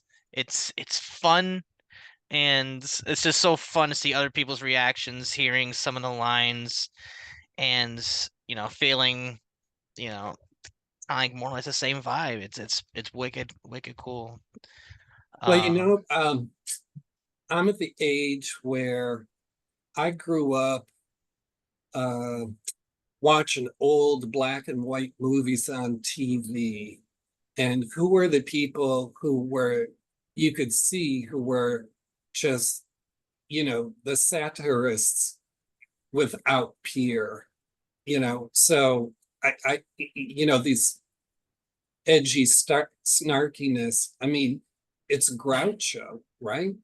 It's Groucho's in Coconut singing, whatever it is, I'm against it. And it's that kind of stuff where I picked up, oh, okay, if I want to make fun of the grown-ups, this is the guy who's teaching me how to do that. wow, that is really cool to find that out. To, like, kind of know the root of that. Thank you for sharing that. Yeah, I think anybody would get something out of watching that movie, Coconuts. I think it's not even an hour long, but there's these whole sections where Groucho Marx is on screen for like just a minute. And every 5 seconds, he's busting some crazy, hilarious joke. You don't have time to laugh.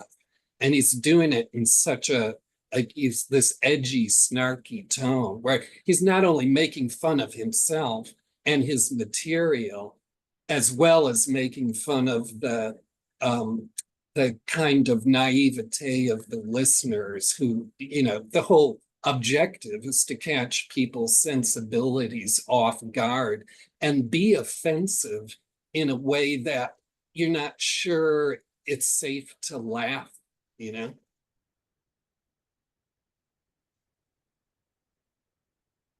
Right on. And with that, I think you're one of the greatest writers in terms of like sincerity, you know, like sincerity to say fuck the system and like god damn if they don't listen to my voice, you know what I mean? So it's bigger than poetry with you. That's what I think. Oh, thanks for that. My kind of thoughts on that are, uh,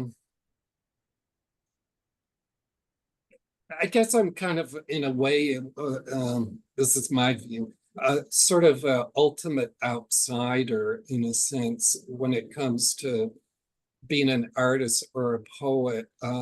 When I came to the city here, I came specifically to look for its living poetry.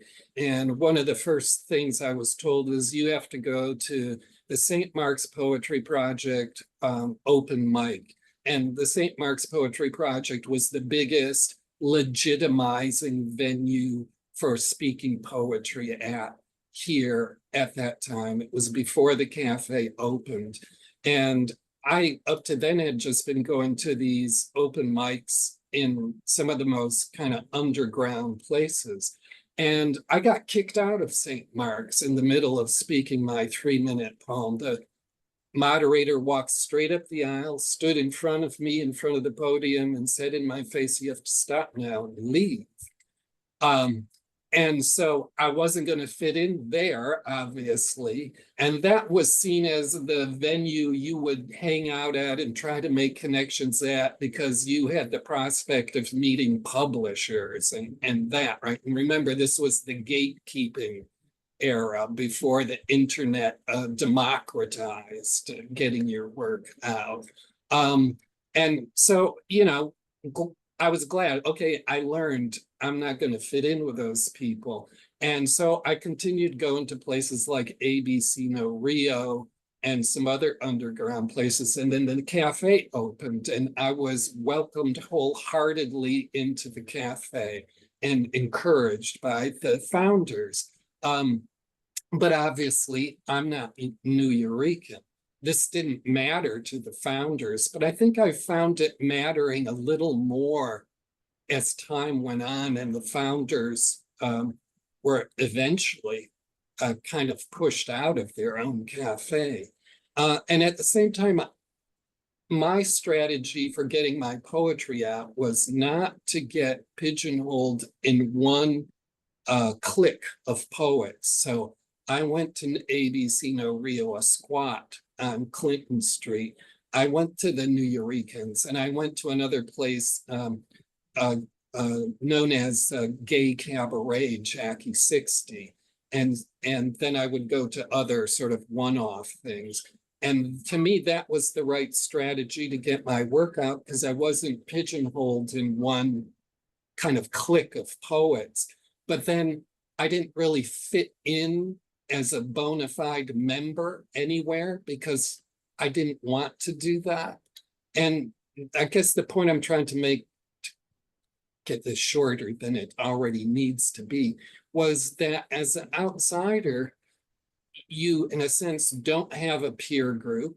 So you're not stuck living up to the standards of that peer group and expectation. And you then are free. You can say some cuntal, whatever the fuck you want to say. And you don't have to worry whether you're going to be accepted or get published. You get to say whatever you want, and you're getting your work out all the time. Every day you go speak a poem somewhere. Nobody can stop you. What can they do about you?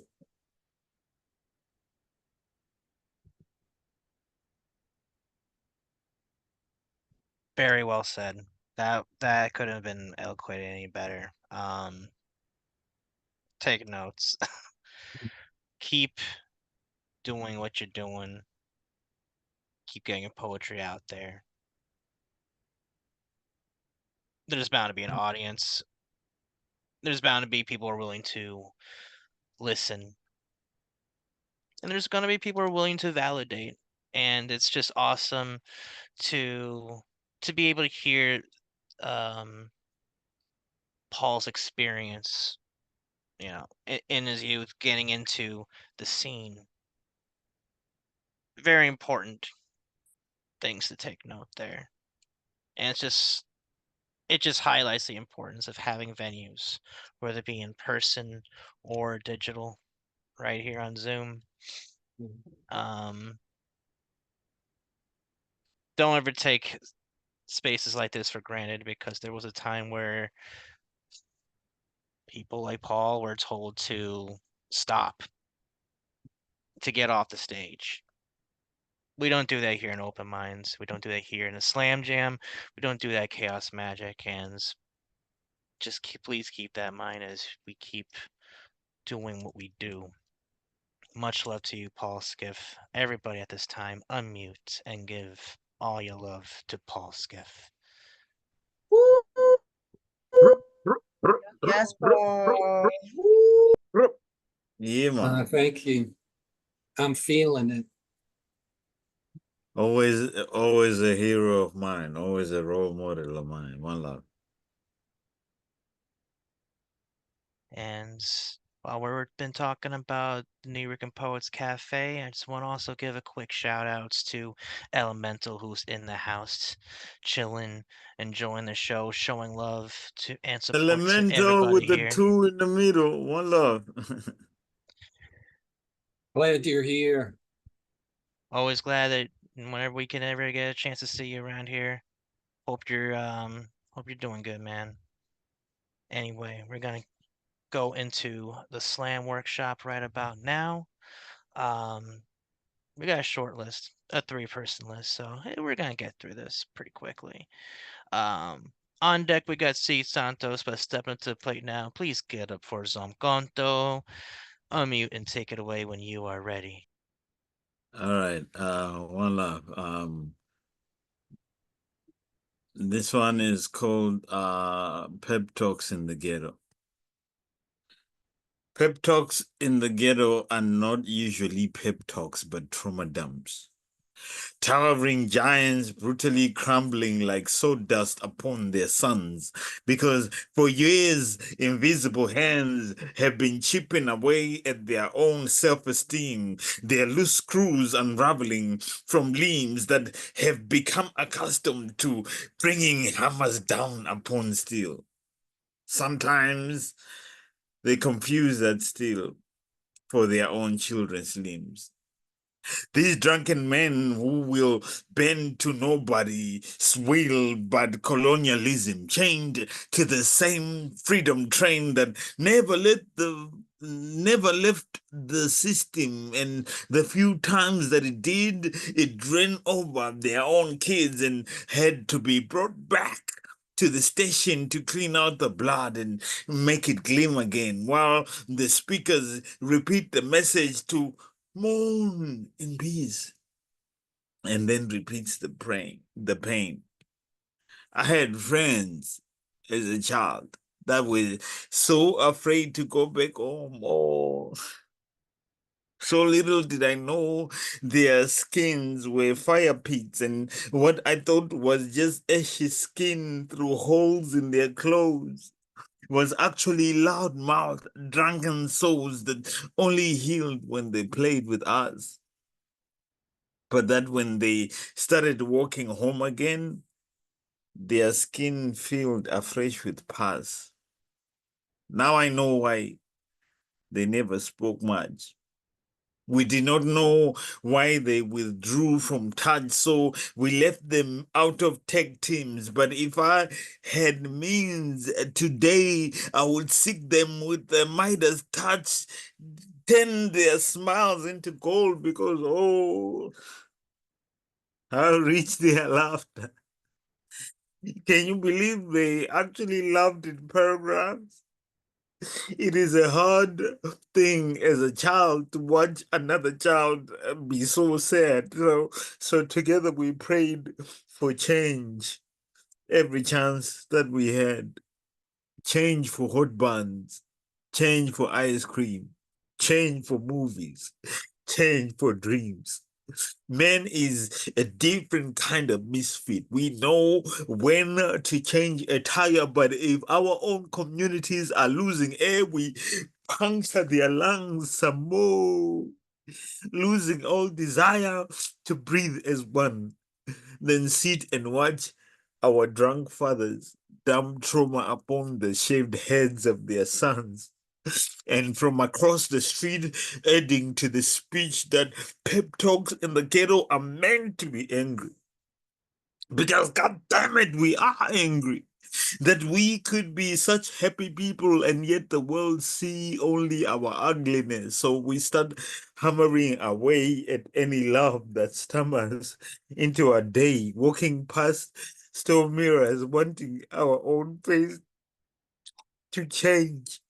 Because every inch of darkness is its own bout of black pain, but oh,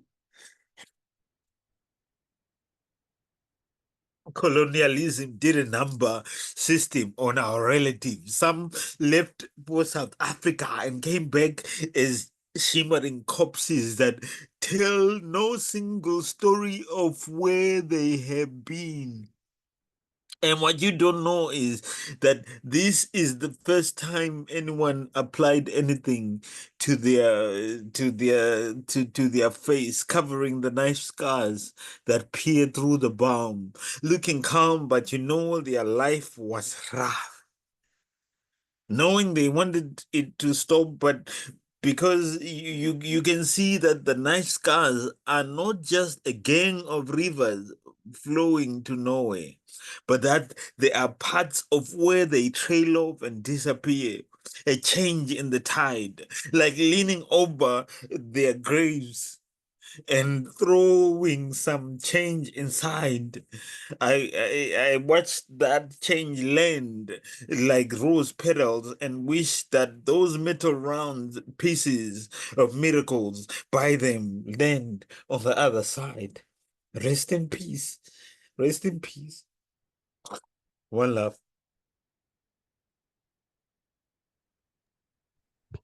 Wow, my dude.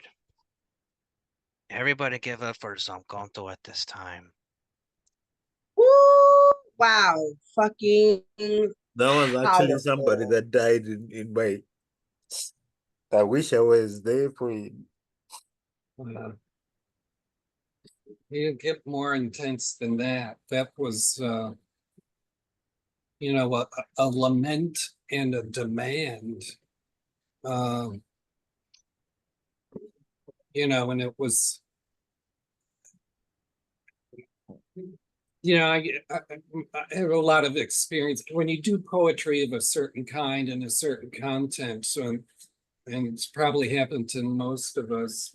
So at some point, you have an experience of people questioning why you want to take this material and aestheticize it, turn it into art or a poem. And that's usually coming from somebody who just really has no idea or understanding. They don't have. David was a good kid, and this poem is about this kid called David.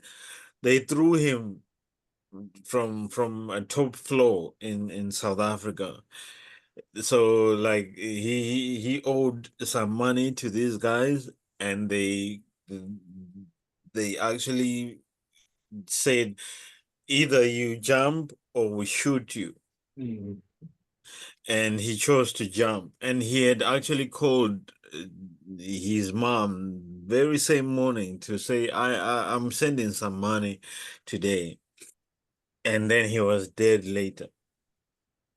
5 hours later, he was gone. Mm. Anyway, rest in peace, Dave. Well, that was such a profound poem, Zumkantu.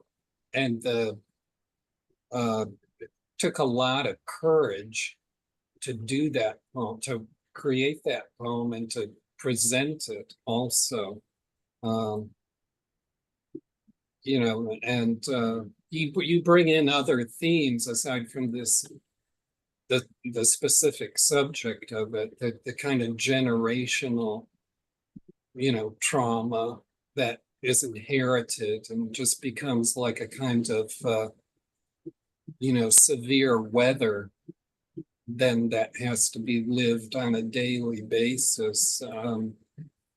I just admire you for, uh, like I said, the courage and the emotional stamina it takes to do that kind of material. Um, it's not something that in my opinion, people are ever going to find a really great way to balance within themselves. And maybe that's the point. You have to live that imbalance. You have to live that, that trauma, that acknowledge the reality of it and face it and come to terms with it in a way that you can um, at least celebrate the dignity of the person before they were, dispensed with as something less than human. Um, anyway, And thank you, I'm, see. Appreciate that, my sister. One love. I just want to just quickly chime in and say it's very important to be able to how do I word this? Um, to memorialize mm, people who are close, people who have had an impact in your life. mm, And Zamkanto's piece there really, that thing, I really, that vibe really resonated within me and kind of made me think of a couple people that deserve to have something written of them, and maybe this will motivate me to piece something together. Once my mind's kind of geared towards writing again, definitely I'll be going into that, definitely going mm. into that. I just want to say Well, thank you, Zamkanto, um for that piece. Thank you very much. And if there's no more bits of well, feedback, I would, oh, one other go. thing I would say is, part of the point of a poem such as that is, basically the statement that if, you know nobody should have to experience these things. These experiences should not be have to be the part of anybody's life, and by doing that, it's a demand that things change. A demand for justice. I remember the morning that like his body like came through in the ghetto, because so that they carried it inside, and the mother cried so heavy, and then she died 3 days ago, 3 days after, because she couldn't stand the death of her son. Not only did that just happen, the brother to him also died a month later, because they couldn't they were so grieving. So those were two extra people dead Mm. from the same family. Goodness gracious. Damn. Yeah, it was crazy, man. Like, like we didn't even understand what had happened. So. But anyway, Yeah. one love. Well, want to thank you for bearing witness to that. Well, thank Voila. you. Thank you Thank for you for piecing that listening. together and sharing that. Thank you so much, man. At this time, please give first on Kanto. Hell yeah. Whew. All right. Yeah, Got two. thanks for being here. At this time, just want to quickly thank all of y'all for being here, for sharing space, creating the vibe that we have here. We wouldn't have done this without y'all. Keep that in mind. We got two poets left on this show, on this episode of the Slam Jam. On deck is yours truly, but stepping up to the plates, please give it up for C. Santos. Unmute and take it away when you are ready. I just have a quick question before I read. Are we also doing an open mic after this or just the slam workshop? I was under the impression that everybody's doing the slam workshop, so I just thought that no one wanted to do the open mic part. So this is, I guess, how it's gonna close out for at least this episode. That's fine. I was only asking because I had a poem that was a just for fun to read because it's 10 years old. But then I Please have a do. poem Please that you guys do. haven't Please really heard, do. but I need the feedback on this particular one because I really, really, really want to make it stronger. But make the extra one though. We all for it. So can I read the one that's just for fun and then the one that I need feedback on after? Is that's okay? You know what? I'll make an exception. Hell yeah. Let's do that. Okay. Yeah, because it's like y'all guys have heard everything. So okay, I don't think anybody has heard this. This is 10 years old from 2014. It's called A Changed Apology. A mouthful of closure, trying to make amends. I thought the past was buried deep, only to find it was just a dead end. History leaping off the surface. Could it be another repeat? Or have I found myself stronger and refused to make ends meet? I push away any thoughts of you aside. I push any thoughts of you aside. Even though it's always been hard, I still find it easy to take our memories and hide. Hidden beneath where you thought I was broken, mournful and scorned. Funny how you found out you couldn't have been more wrong. Tragic lying games may have fooled me once, maybe even twice, but I'm no longer blinded by the angelic twist in your eyes.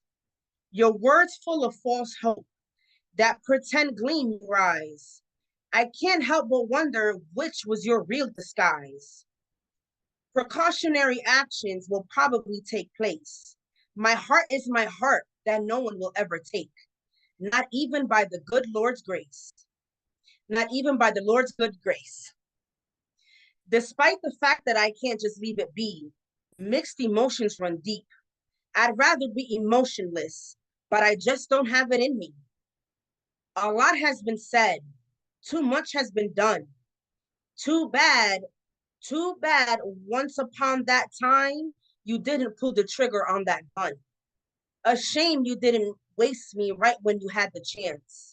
Instead, you used me and abused me like a wildfire learning to dance. A twist in the story. I guess it's about damn time. Even though I even though I forgave you, we still never said our goodbyes. Not that we will. I'm just saying, I can't seem to close this chapter, especially with all my praying. What more can I do, God?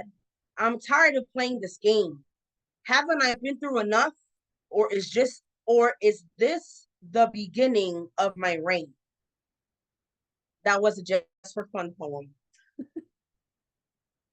Now, okay. Y'all have heard this probably like several times already, but I really need to know what details I can add to really make this strong and popping.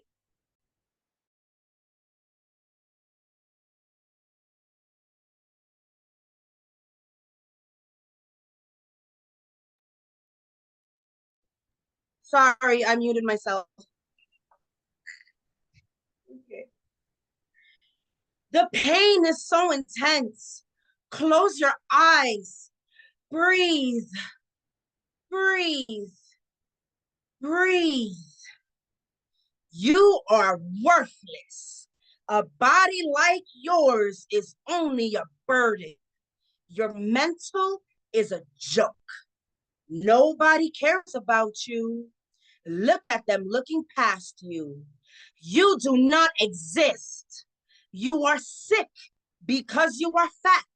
No one will save you. Breathe. Breathe. Breathe. I am important. I am more than a fat body. I am a person too. Please help me. I am crumbling. I am suffocating. I cannot breathe. Panic. Help. Doctors will never look at you as a patient. Your family will never be there for you. Nurses will turn their heads no matter where you go. Your fat body, you are fat and unworthy of any help. Hide your body, cover up those arms, put away the jiggle in your pants pocket. Big people do not get to reach for the stars. Breathe. Please help me. It hurts. Breathe. Do not fight your truth. My darkness will slay all the light inside you. Do not act brave. Believe you will never be okay. Lick your own wounds. Bandage your own scars. What happened to the fat girl confidence? I see it didn't get you very far. Breathe. I have to fight this. It hurts. Please breathe. You are wrong. I am worthy. My body does not define my health. Just because I am not loved by most doesn't mean I do not love myself. A vessel full of humor, hips and lips, logic, creativity. What's not to love about me? Breathe. Fight. It hurts. Breathe. Nothing is working, I see. Water will not stay in. Medication comes back up. Have you tried prayer? Have you tried prayer? What fluff? Still sick and queasy. I guess no love for your fat body. Close your eyes. Breathe in. Breathe out. Breathe fire into my lungs, life into my eyes. Bring back my passion for things so my life can take flight. Fight. Breathe.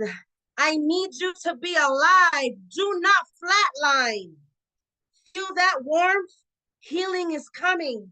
Keep fighting. That is God's love. That is God's hug. Keep finding your purpose. Do not listen to the dark side. You are worthy of all things great. Fuck everyone else who blamed you for all of their mistakes. Breathe. Fight. I will beat this illness. It's on sight.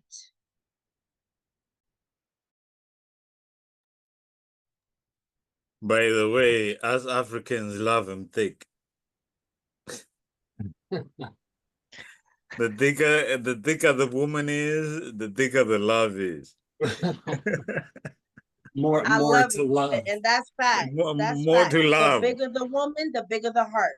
Exactly. Like what's not to love? The bigger the, like you said, the bigger, the most comfy it is.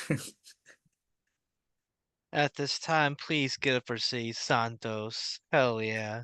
One love, respect. You were asking for feedback on details, and the one detail I could think of would be facial expressions between the two. I hear it. Like I hear the difference between, like, that's demeaning bullshit gaslighting voice and the voice that's trying to bust through. Like I can hear the difference between that, but it will also be kind of cool to like see it um in the face as well. Kind of like just to kind of add some strikingness to the differences of the voices. Kind of give their personalities more life, if that makes sense. But the contents, that's really awesome shit right there. Hmm. I thought the second poem was expressive, like there was like even the cadence was beautiful, and the expressiveness was there, you know what I mean? So that was actually beautiful. I enjoyed that. And I would actually love to hear more and more of you. I hope you have an IG or something that you can share with us. I I believe. do, I do. I will put it in the comments. Thank you, Dre. Thank you, For thank sure, for you, sure. thank you. I appreciate the feedback. And I will totally work on those facial expressions. Yeah, just following on what both Dre and Zancanto are, they're talking about the performative aspects of the poem. So um, I think one thing to keep in mind is uh, how to use the microphone. And it's my experience is quite a bit different performing a poem into a Zoom room, into a computer or phone, than it is a microphone on a stage in a live place. And it always pays to keep in mind what this specific microphone will do with my voice, and to be sensitive about that. And I experienced this last one you did it much more performatively, or your performance, everything you did in your first set was emphasized more in this final poem. It was almost as if you felt this poem more. And these are things that are so, there's not a specific trick to this. So one thing is, how do you inhabit your poem? Or conversely, how do you have the poem inhabit you physically when you're speaking? And this gets into the whole thing I always like to talk about how spoken word, one of the reasons it's so effective is because it's a living, breathing thing. It is a very physical thing. You don't just deliver your poem with your tongue, your lips, your lungs, and your throat. You use your whole body, and your whole body gets inhabited by the spirit with which you bring that poem to. So I guess just reminders about that, how does this poem inhabit you? How do you inhabit? How do you want to wear it in front of everybody else and get them to? How do you want them to see you wearing this poem? And then being sensitive about what a specific way you're using your speaking body to manipulate this microphone. And that is going to be how you draw people in, right? They're going to respond to this living, breathing aspect of the voice and how you work the microphone with it. So I guess just reminders about that. In that first poem, just thank you. You had so many wonderful metaphors and similes in there. A wildfire learning to dance. It was like you embodied that line. You not only did it just resonate, I could like physically feel the sensation of a wildfire learning to dance. And um, there was also this line about history leaping off the surface. Oh, the other line, I'd rather be emotionless, but I just don't have it in me. the irony and the paradox of that. It was just a really juicy, poetic poem. And this last poem you did is, again, I just um, you know, thanks for being a witness of that whole scenario where I want to ask you a question about this. Are, you are standing up and speaking out against this assault on your right to be who you are. Not only your right to be who you are, but the reality of who you are, because it was an assault on basically people being so negative about who you are. They're basically saying you should be somebody else than who you are, or change who you are. And, this whole poem was standing up and speaking out. And again, another one of these owning who I myself am pieces that are so important to continually do whenever we feel the need to do that. But I want to ask you, this doesn't have it specifically to do with the poem. What got you to take the step to answer back with this poem? What is it that finally made you say, fuck this, enough of this. Listen to what I have, this is me. What made you decide, well, I need to say this as a poem. I need to speak this and manifest my experience with a poem. What got you to do that? So the reason I wrote the poem is because I get sick a lot. I have PCOS. I recently found out that I have fibroids. Mhm. So when the Red River likes to come flowing, my body, I just get scarily very ill. Mm. So in June, I had to go to the hospital. And I really try my best to leave the hospital as a last resort, because every time I go to the hospital, I am never treated like a patient. Mm. I'm treated like worse than an animal, or like I don't exist, Mm. just because of the size of my body. Mm. So I had a really bad mental experience at my last visit, where I told one of the nurses, mentally, I don't feel safe. I don't feel good. Mm. And they ignored me, and they let me just cry myself to sleep Wow. after telling them I don't feel mentally safe. So coming home, I really have that struggle where it's like, I may as well just fucking die, because I'm not gonna get better. This is gonna continue to happen to me. Nobody sees me. Like I'm just this fat blob that Mm. nobody cares about. Mm. So it's fighting it. It's fighting through that. It's fighting no, you are worthy. Your life is important. You do have purpose. Somebody's gonna actually see you. Just keep breathing, We keep see you. fighting, What the keep hell? going. We That's what see the you. poem's about.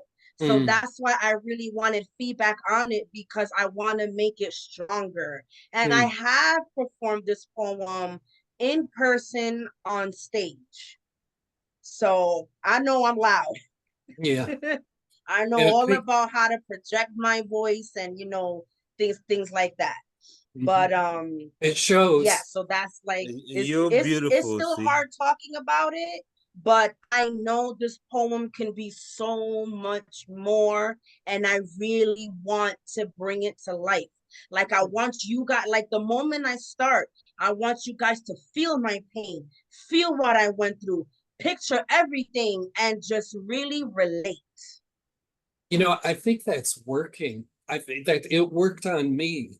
And I'm not trying to second guess you or anything. I'm not sure how much probably you can make it stronger, but I'm not sure it needs to be. I think if you keep doing this poem, you're going to refine it. I don't, because I'm not seeing anything major about it that I would change too much. Maybe you want to, you could lengthen it or shorten it. You could, that, but I'm seeing that poem working really well. And see, I really want to thank you for this phrase you used, which to my mind is an extremely effective tool to be able to say to people who supposedly have some authority or control. This thing you said, I do not feel mentally safe. I'm going to be using that line. That I want to thank you for that, because that is a really brilliant thing to say in that situation. And really, you answered my question. Thank you. It's like um you are getting kind of flooded in this ocean of negativity, but you found yourself still standing on the one speck of land above that water line. And that speck of land was your own self-respect. Love that. I love that. Thank you so much for And opening. the thing that you have to remember too, you cannot babysit people's insecurities. Oh, cool. You Yes, cannot absolutely. babysit people's insecurities. They are the ones that are insecure. You are the one that is beautiful. So forget the Thank other stuff. You are the one that is beautiful beyond nature. You know what I mean? thank They you. are the Thank you. ones I that are appreciate insecure that. beyond average. You know what I mean? One love. Yeah, people, for some reason, people don't like to see confidence in a big person. I'll never understand that. Be They really don't. confident and make that confidence as loud as it's supposed to be. Mhm. Yes, thank you. I appreciate that. But just real quick, Paul, you mentioned when I said oh my God, you just said it about my mental Mentally, I don't feel safe. it's yes, thank you. Yes. Mentally, I don't feel safe. People who struggle with mental illness are not always self-aware of their triggers, or if an episode is about to happen, and things like that. It took me years to teach myself how to be aware of my triggers and my moods, and like, okay, I woke up sad and I truly don't know why. Like, I have no reason, but this is the way that that I just woke up. Some people don't have that self-awareness. Mm. So I really try to bring that into my writing too, Mm. as not I I don't know what I'm trying to say. I lost No, I it lost I shows. what think I I was think I trying to get say. it. Yeah, I I get think it. you are trying to promote the sense of self-awareness and to provide examples of that through your work is is really cool. It's important.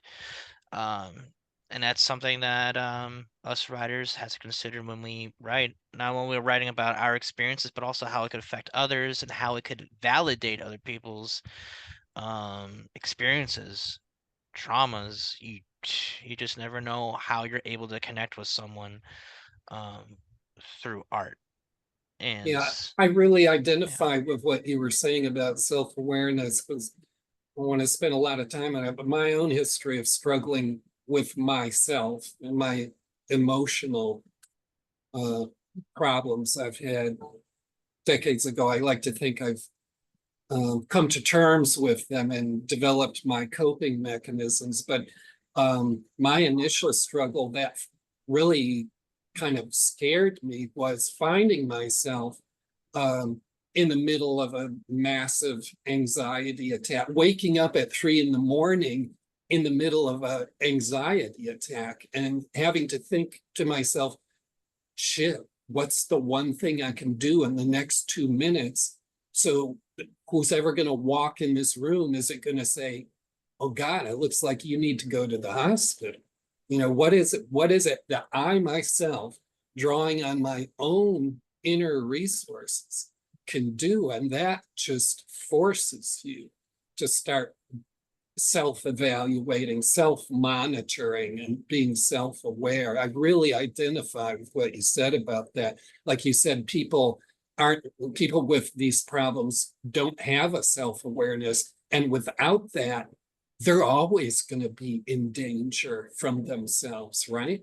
And it's a real crucial step to you coming to terms with your own self and making some progress out of, being able to distance yourself from the problem. And for myself, it was, I began to be able to identify not when I was in an anxiety attack, but I could start to feel my body physically setting itself up to have an anxiety attack.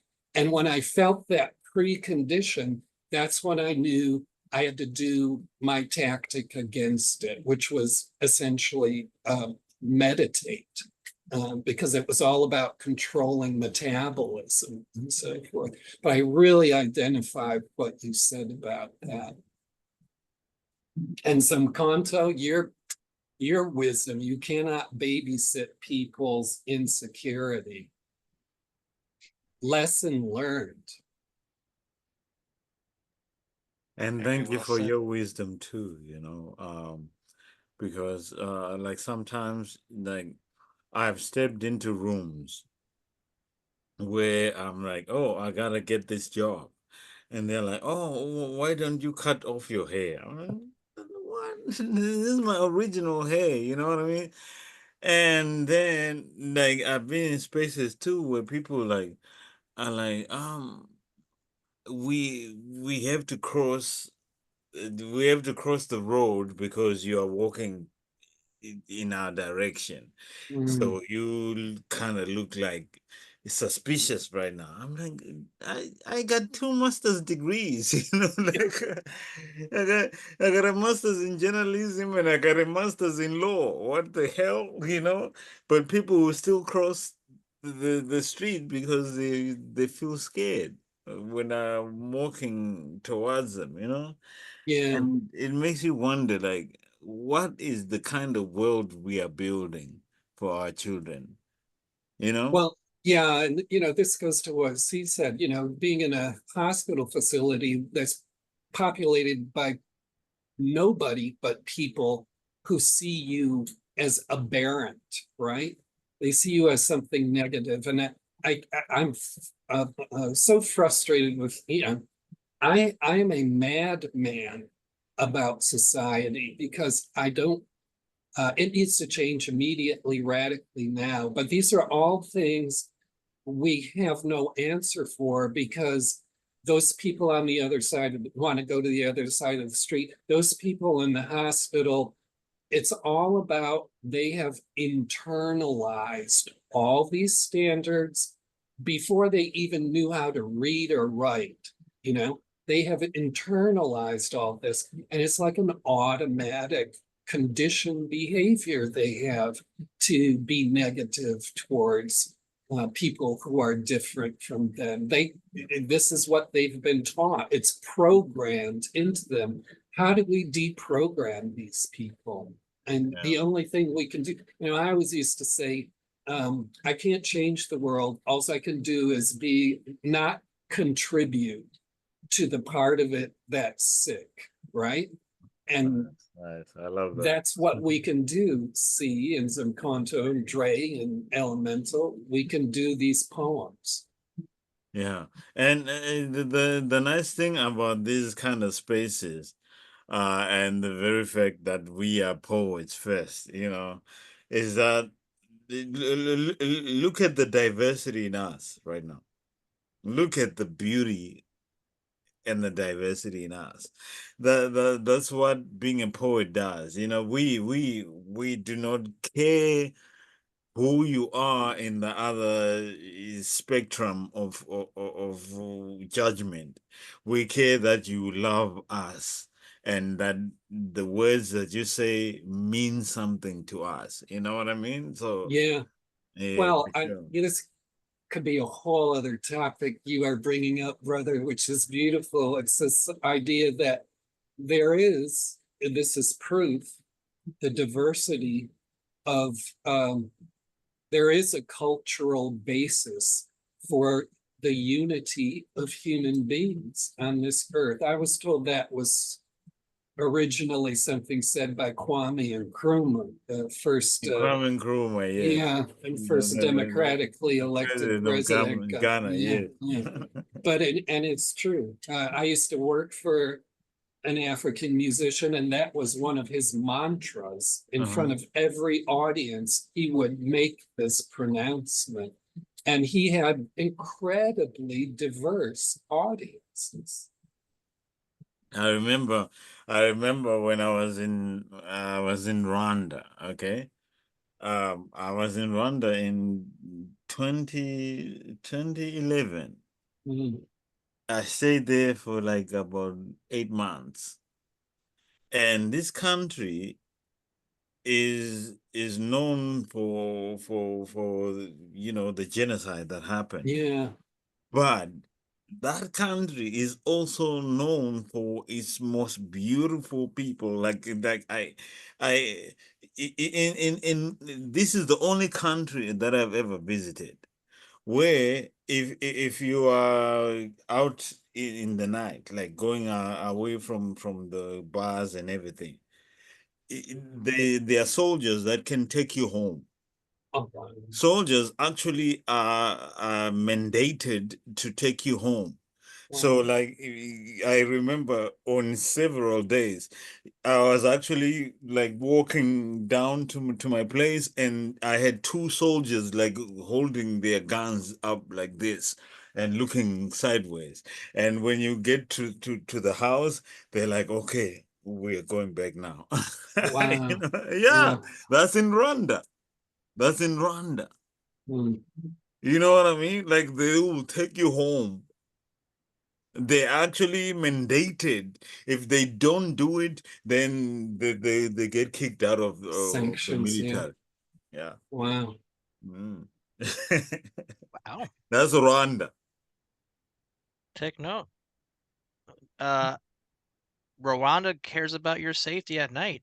Exactly. Like, trust me, when you go to Rwanda, you are actually like protected, you know, Mm, because they knew what happened in 1994 mm, with the genocide. So they decided it will never happen again. So mm. you are protected when you're actually in Rwanda. They will Wow. protect you each and every second. You know what I mean? Wow. The more you know. And I love how all this conversation, stemmed from poetry. That's pretty cool. Um, Murakoze cyane. That's what they say in Rwanda. Murakoze cyane. That means thank you very much. Mm. well, in that case, I want to say thank you very much to you, Zumkonto, to C. One more time, everybody give it for C. Santos. Hell yeah. Also, Uh, Thanks, Dre, for the invitation to do this. And I was just about to thank you, but before we close things down, we do have one more poet. Before we get uh, to that, I we're was gonna hoping that was going to happen. Elemental. Oh, I was gonna say, I don't know, does Elemental want to go up? In that case, we would have Please, two poets. Elemental. Please, bro. Come on now. I will try to conjure something, folks. Thank you. I'm really, really feeling pretty shitty. Huh. But you know, anytime that you get with the community and it, does this, um, you have to make time for it.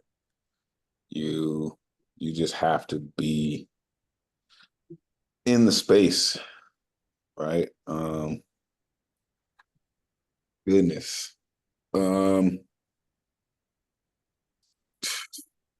just a lot.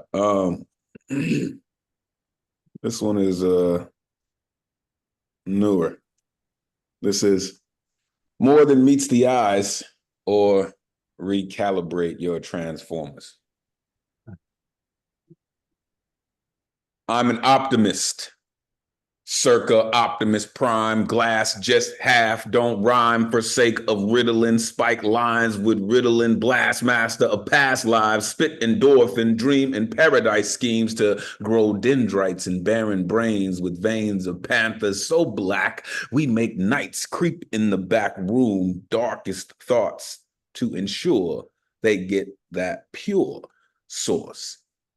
Uncut. No BET dealing with agencies of the three-letter variety wanted in every dialect American transposes according to Greek translations of Roman interpretation of Mesopotamian knowledge with more information than Europeans could fathom, whether Spaniard or Captain Nemo seeking voyages to Atlantis or Americas. We've been here. 20,000 leagues above or below sea level, headed conquerors calculate conquests in eras erased, or famished tongues forgotten by history's ominous omission of all things color, vivid as princes' rifts in purple rain where plains of same shade become landing zone. I mean ground zero. I mean cocaine palisades where hate on parade smells like fresh powder. Call it winter. Snow White, no dwarves. We breaking bad habits, throwing shade the size of united fates at designated time, eclipse style, burn eyes unwilling to see we truth. Down to molecules, miraculous, dangerous as brackish habits from San Marcos to Calabasas, slums to castles with magnificent walls that sprawl gutter to gutter, where moat of tropes drown you in illusion of hope, like assassination. Assimilation capsules pop, call it sweet dreams. For designation American, thankful for another day, praying every Hail Mary, mother of our father's sins.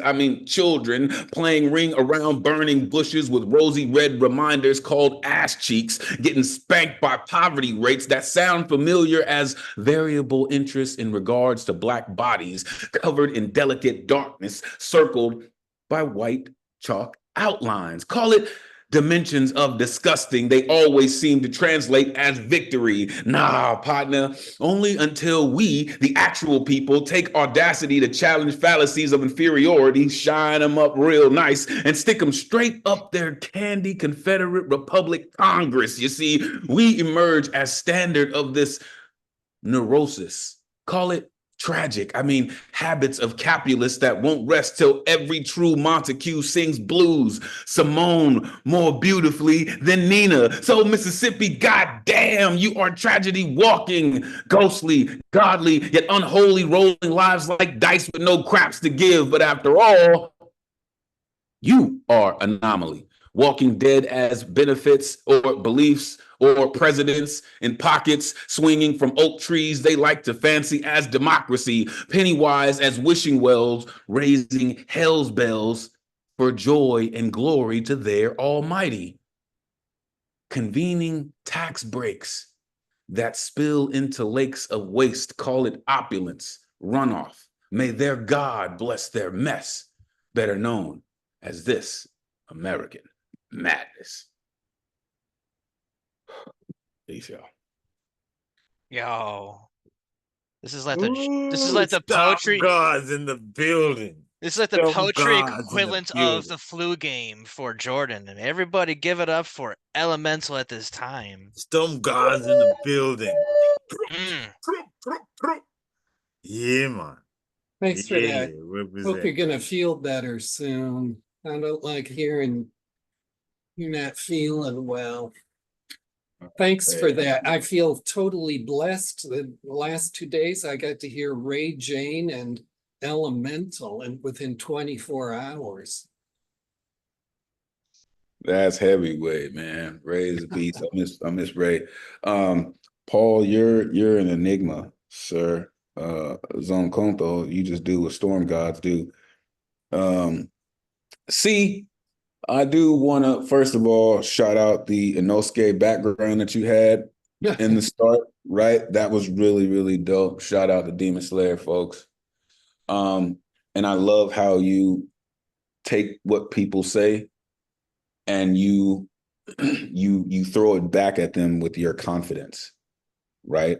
All the hate and all of the ignorance that they sling at you every time they do, flip your hair at them, hit yourself on the butt or something and just say, yeah, I know I look this goddamn good.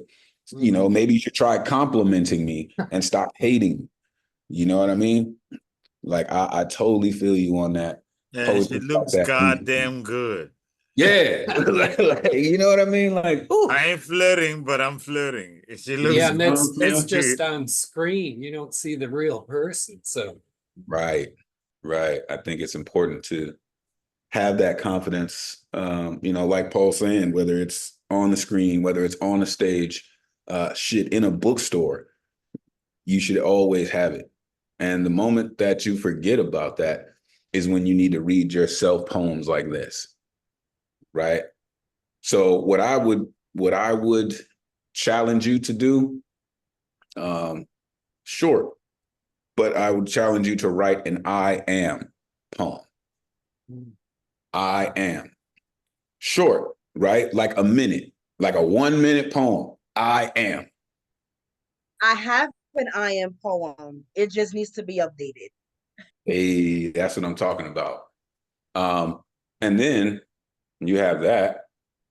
Doesn't matter what people say because you told them who you are and what you are. So the rest of that shit, like Zonkonto said, you can't babysit their issues or problems or their pettiness either. Stay committed to who you are and what you do, and everything else will work itself out. yeah. Appreciate you. Thank you. Thank you. I appreciate And you. one time for this dude, he likes to, he said, "Oh, I was kind of in professional wrestling for a minute." Listen, that dude, it takes a certain kind of person to step into the squared circle and be actually dope at it. So, love to Dre Ray. And thank Appreciate you you. to you, Dre, too, for keeping the memory of Megas alive. You know, I Oh yeah. appreciate you for actually like stepping up to the plate, and because Megas was a dude, you know what I mean. So, thank you for stepping up to the plate and actually taking over his idea, the Monday idea. I give praise to you. One love. Always salute you, brother, man. One love. Much appreciated. And much appreciated everybody here. Much appreciated Elemental for even though not feeling 100% was able to spit that piece. Zamkonto has a wonderful way of persuading people. Come on, do it, do it, do it. No, I'm just kidding. But I guess we are forgetting one more poet. Yeah, because everybody forgets about Dre. So with that said, your last poet for tonight is myself. Woo. Anyway, I want to get a quick consensus. Um, wants to feel, who wants to laugh, or who wants experimental? Wow, that's a rough choice. Experimental. There I was gonna say the same thing. That was my first thought too. Okay, so I'm gonna do a redo on a piece that I wrote late last year. I'm gonna try a different like style with it. I don't know. This is called Reassurance. I've been looking forward to be hitting the stage with style and grace. So allow me to lace my shoes before I start tripping all over the place. Falling face first, my heart is racing at the thought of wasting your time. I've wined and dined with kings and queens and slept in the alley eating porks and beans into a food coma, becoming a ghost of the unseen until I wake in the cold, shaking like a fiend, deprived not of vice but of shelter. Please let me in. I have walked through battle cry and sin, breathing out, breathing in, what feels like cement filling up my rib cage, solidifying and encapsulating my inner mage. However, I'm trying my best to manifest this ideal life, and I refuse to settle for less as I break through the mess of stress while the rest doesn't matter. Oh, yes, how I've longed for the caring caress of neurotypicality, never knowing when the doomsday clock will strike midnight. I am calm like a bomb, trying with all my mights to not get ticked at the world, not to be so frantic, tick, tick, tick, tick of all the what ifs and the what nots, making me question my thoughts. My brain is tied in knots with random thoughts and it never stops. The brakes have been gone a long time ago, a really long time ago, but not in the mind, amigo. So reassure me. Let me know that everything is gonna be okay. Poem.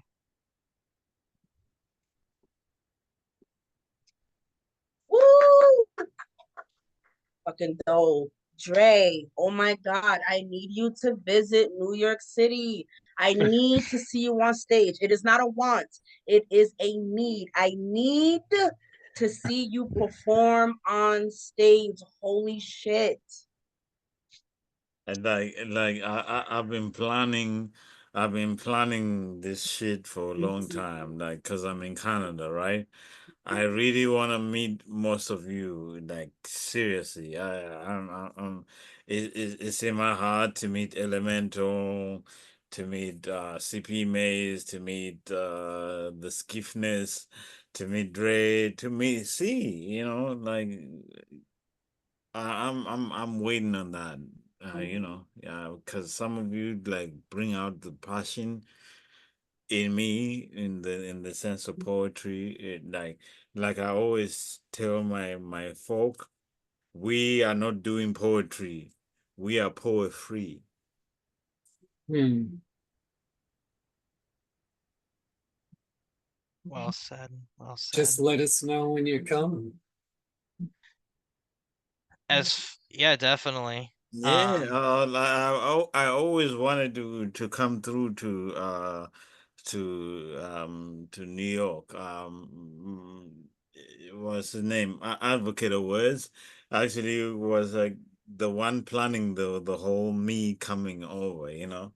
So I want to come there, meet, Ray Jane, all of you. Oh my God, that'll make my heart sing.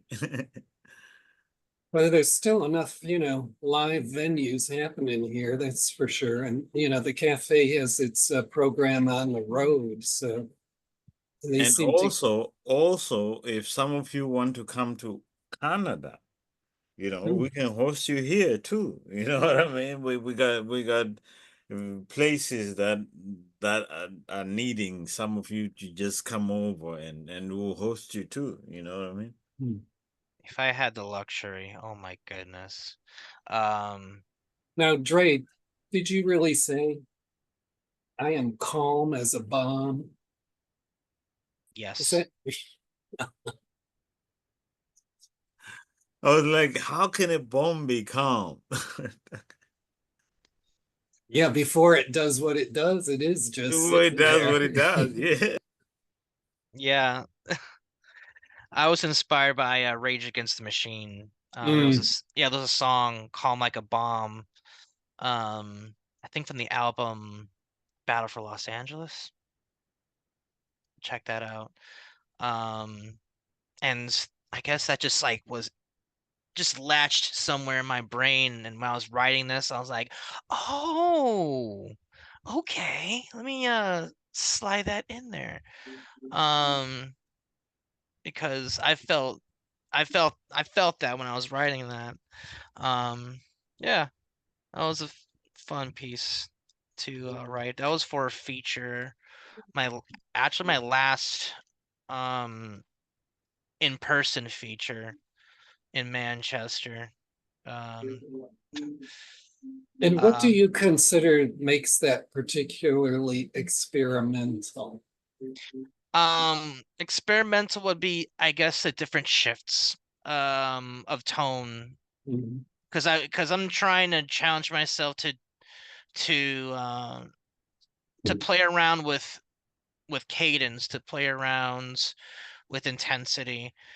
Because there are moments where it's kind of calm and then it escalates and it's like driving again. Yeah, I guess you could say it has a grunge aesthetic. It kind of starts quiet and then it picks up and then it goes quiet, kind of acoustic, and then it gets, altered a bit. um yeah, that was a fun piece, and I appreciate the feedback from y'all. Thank you for holding space, and also to address C real quick. Yes, I do want to go to New York. Like I said earlier, it would, if I had the luxury of being able to travel, oh my goodness. Um, Bucket list item, perform at New York Poets Cafe. I want to do that.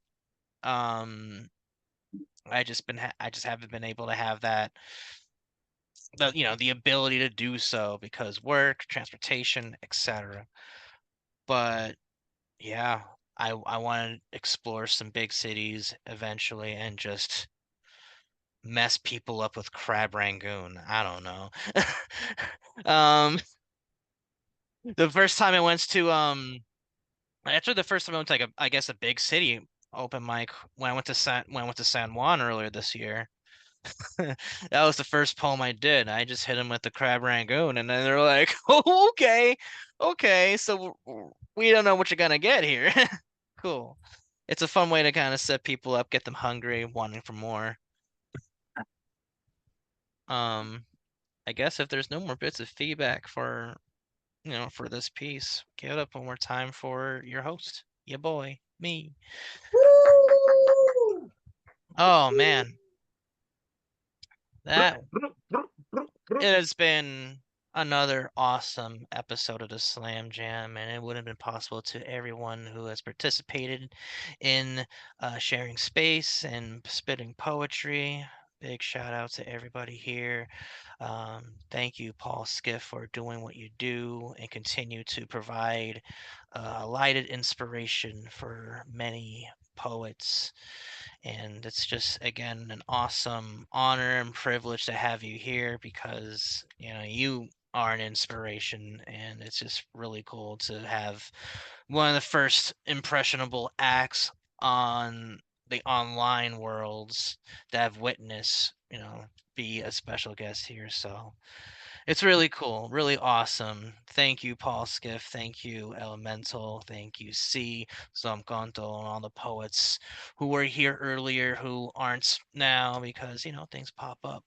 But before we depart here, I just want to give y'all a quick little preview of what's in store next week.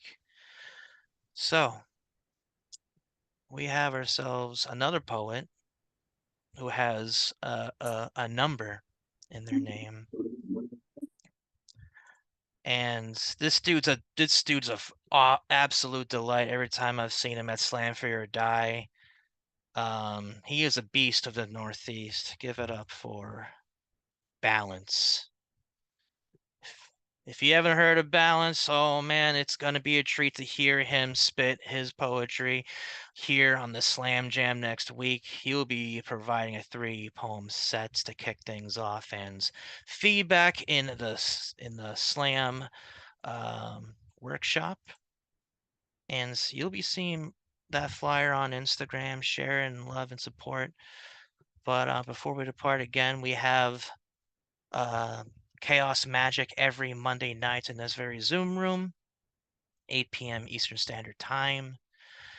And we got Open Minds Open Mic every Friday, 7 p.m. Eastern Standard Time with Joski C as the feature. And speaking of Open Minds features, Elemental, real quick. Would you be available for September 6th. Friday, September 6th. Sure, man. Let's do it. All right. You heard it here first. September 6th, Elemental will be featuring here on this Zoom room. It's gonna be a dope show. Looking forward to making that flyer. But yes, Joski C this Friday, and then next week here on the Slam Jam, we got Balance on store, and this is gonna be an awesome week in store for us here. But we're gonna depart here before we start rambling our heads off. Thank you everybody for coming in and doing what you do. Until next time, please keep writing, please keep loving. Peace and love to y'all. Good night. Bye. Peace, y'all.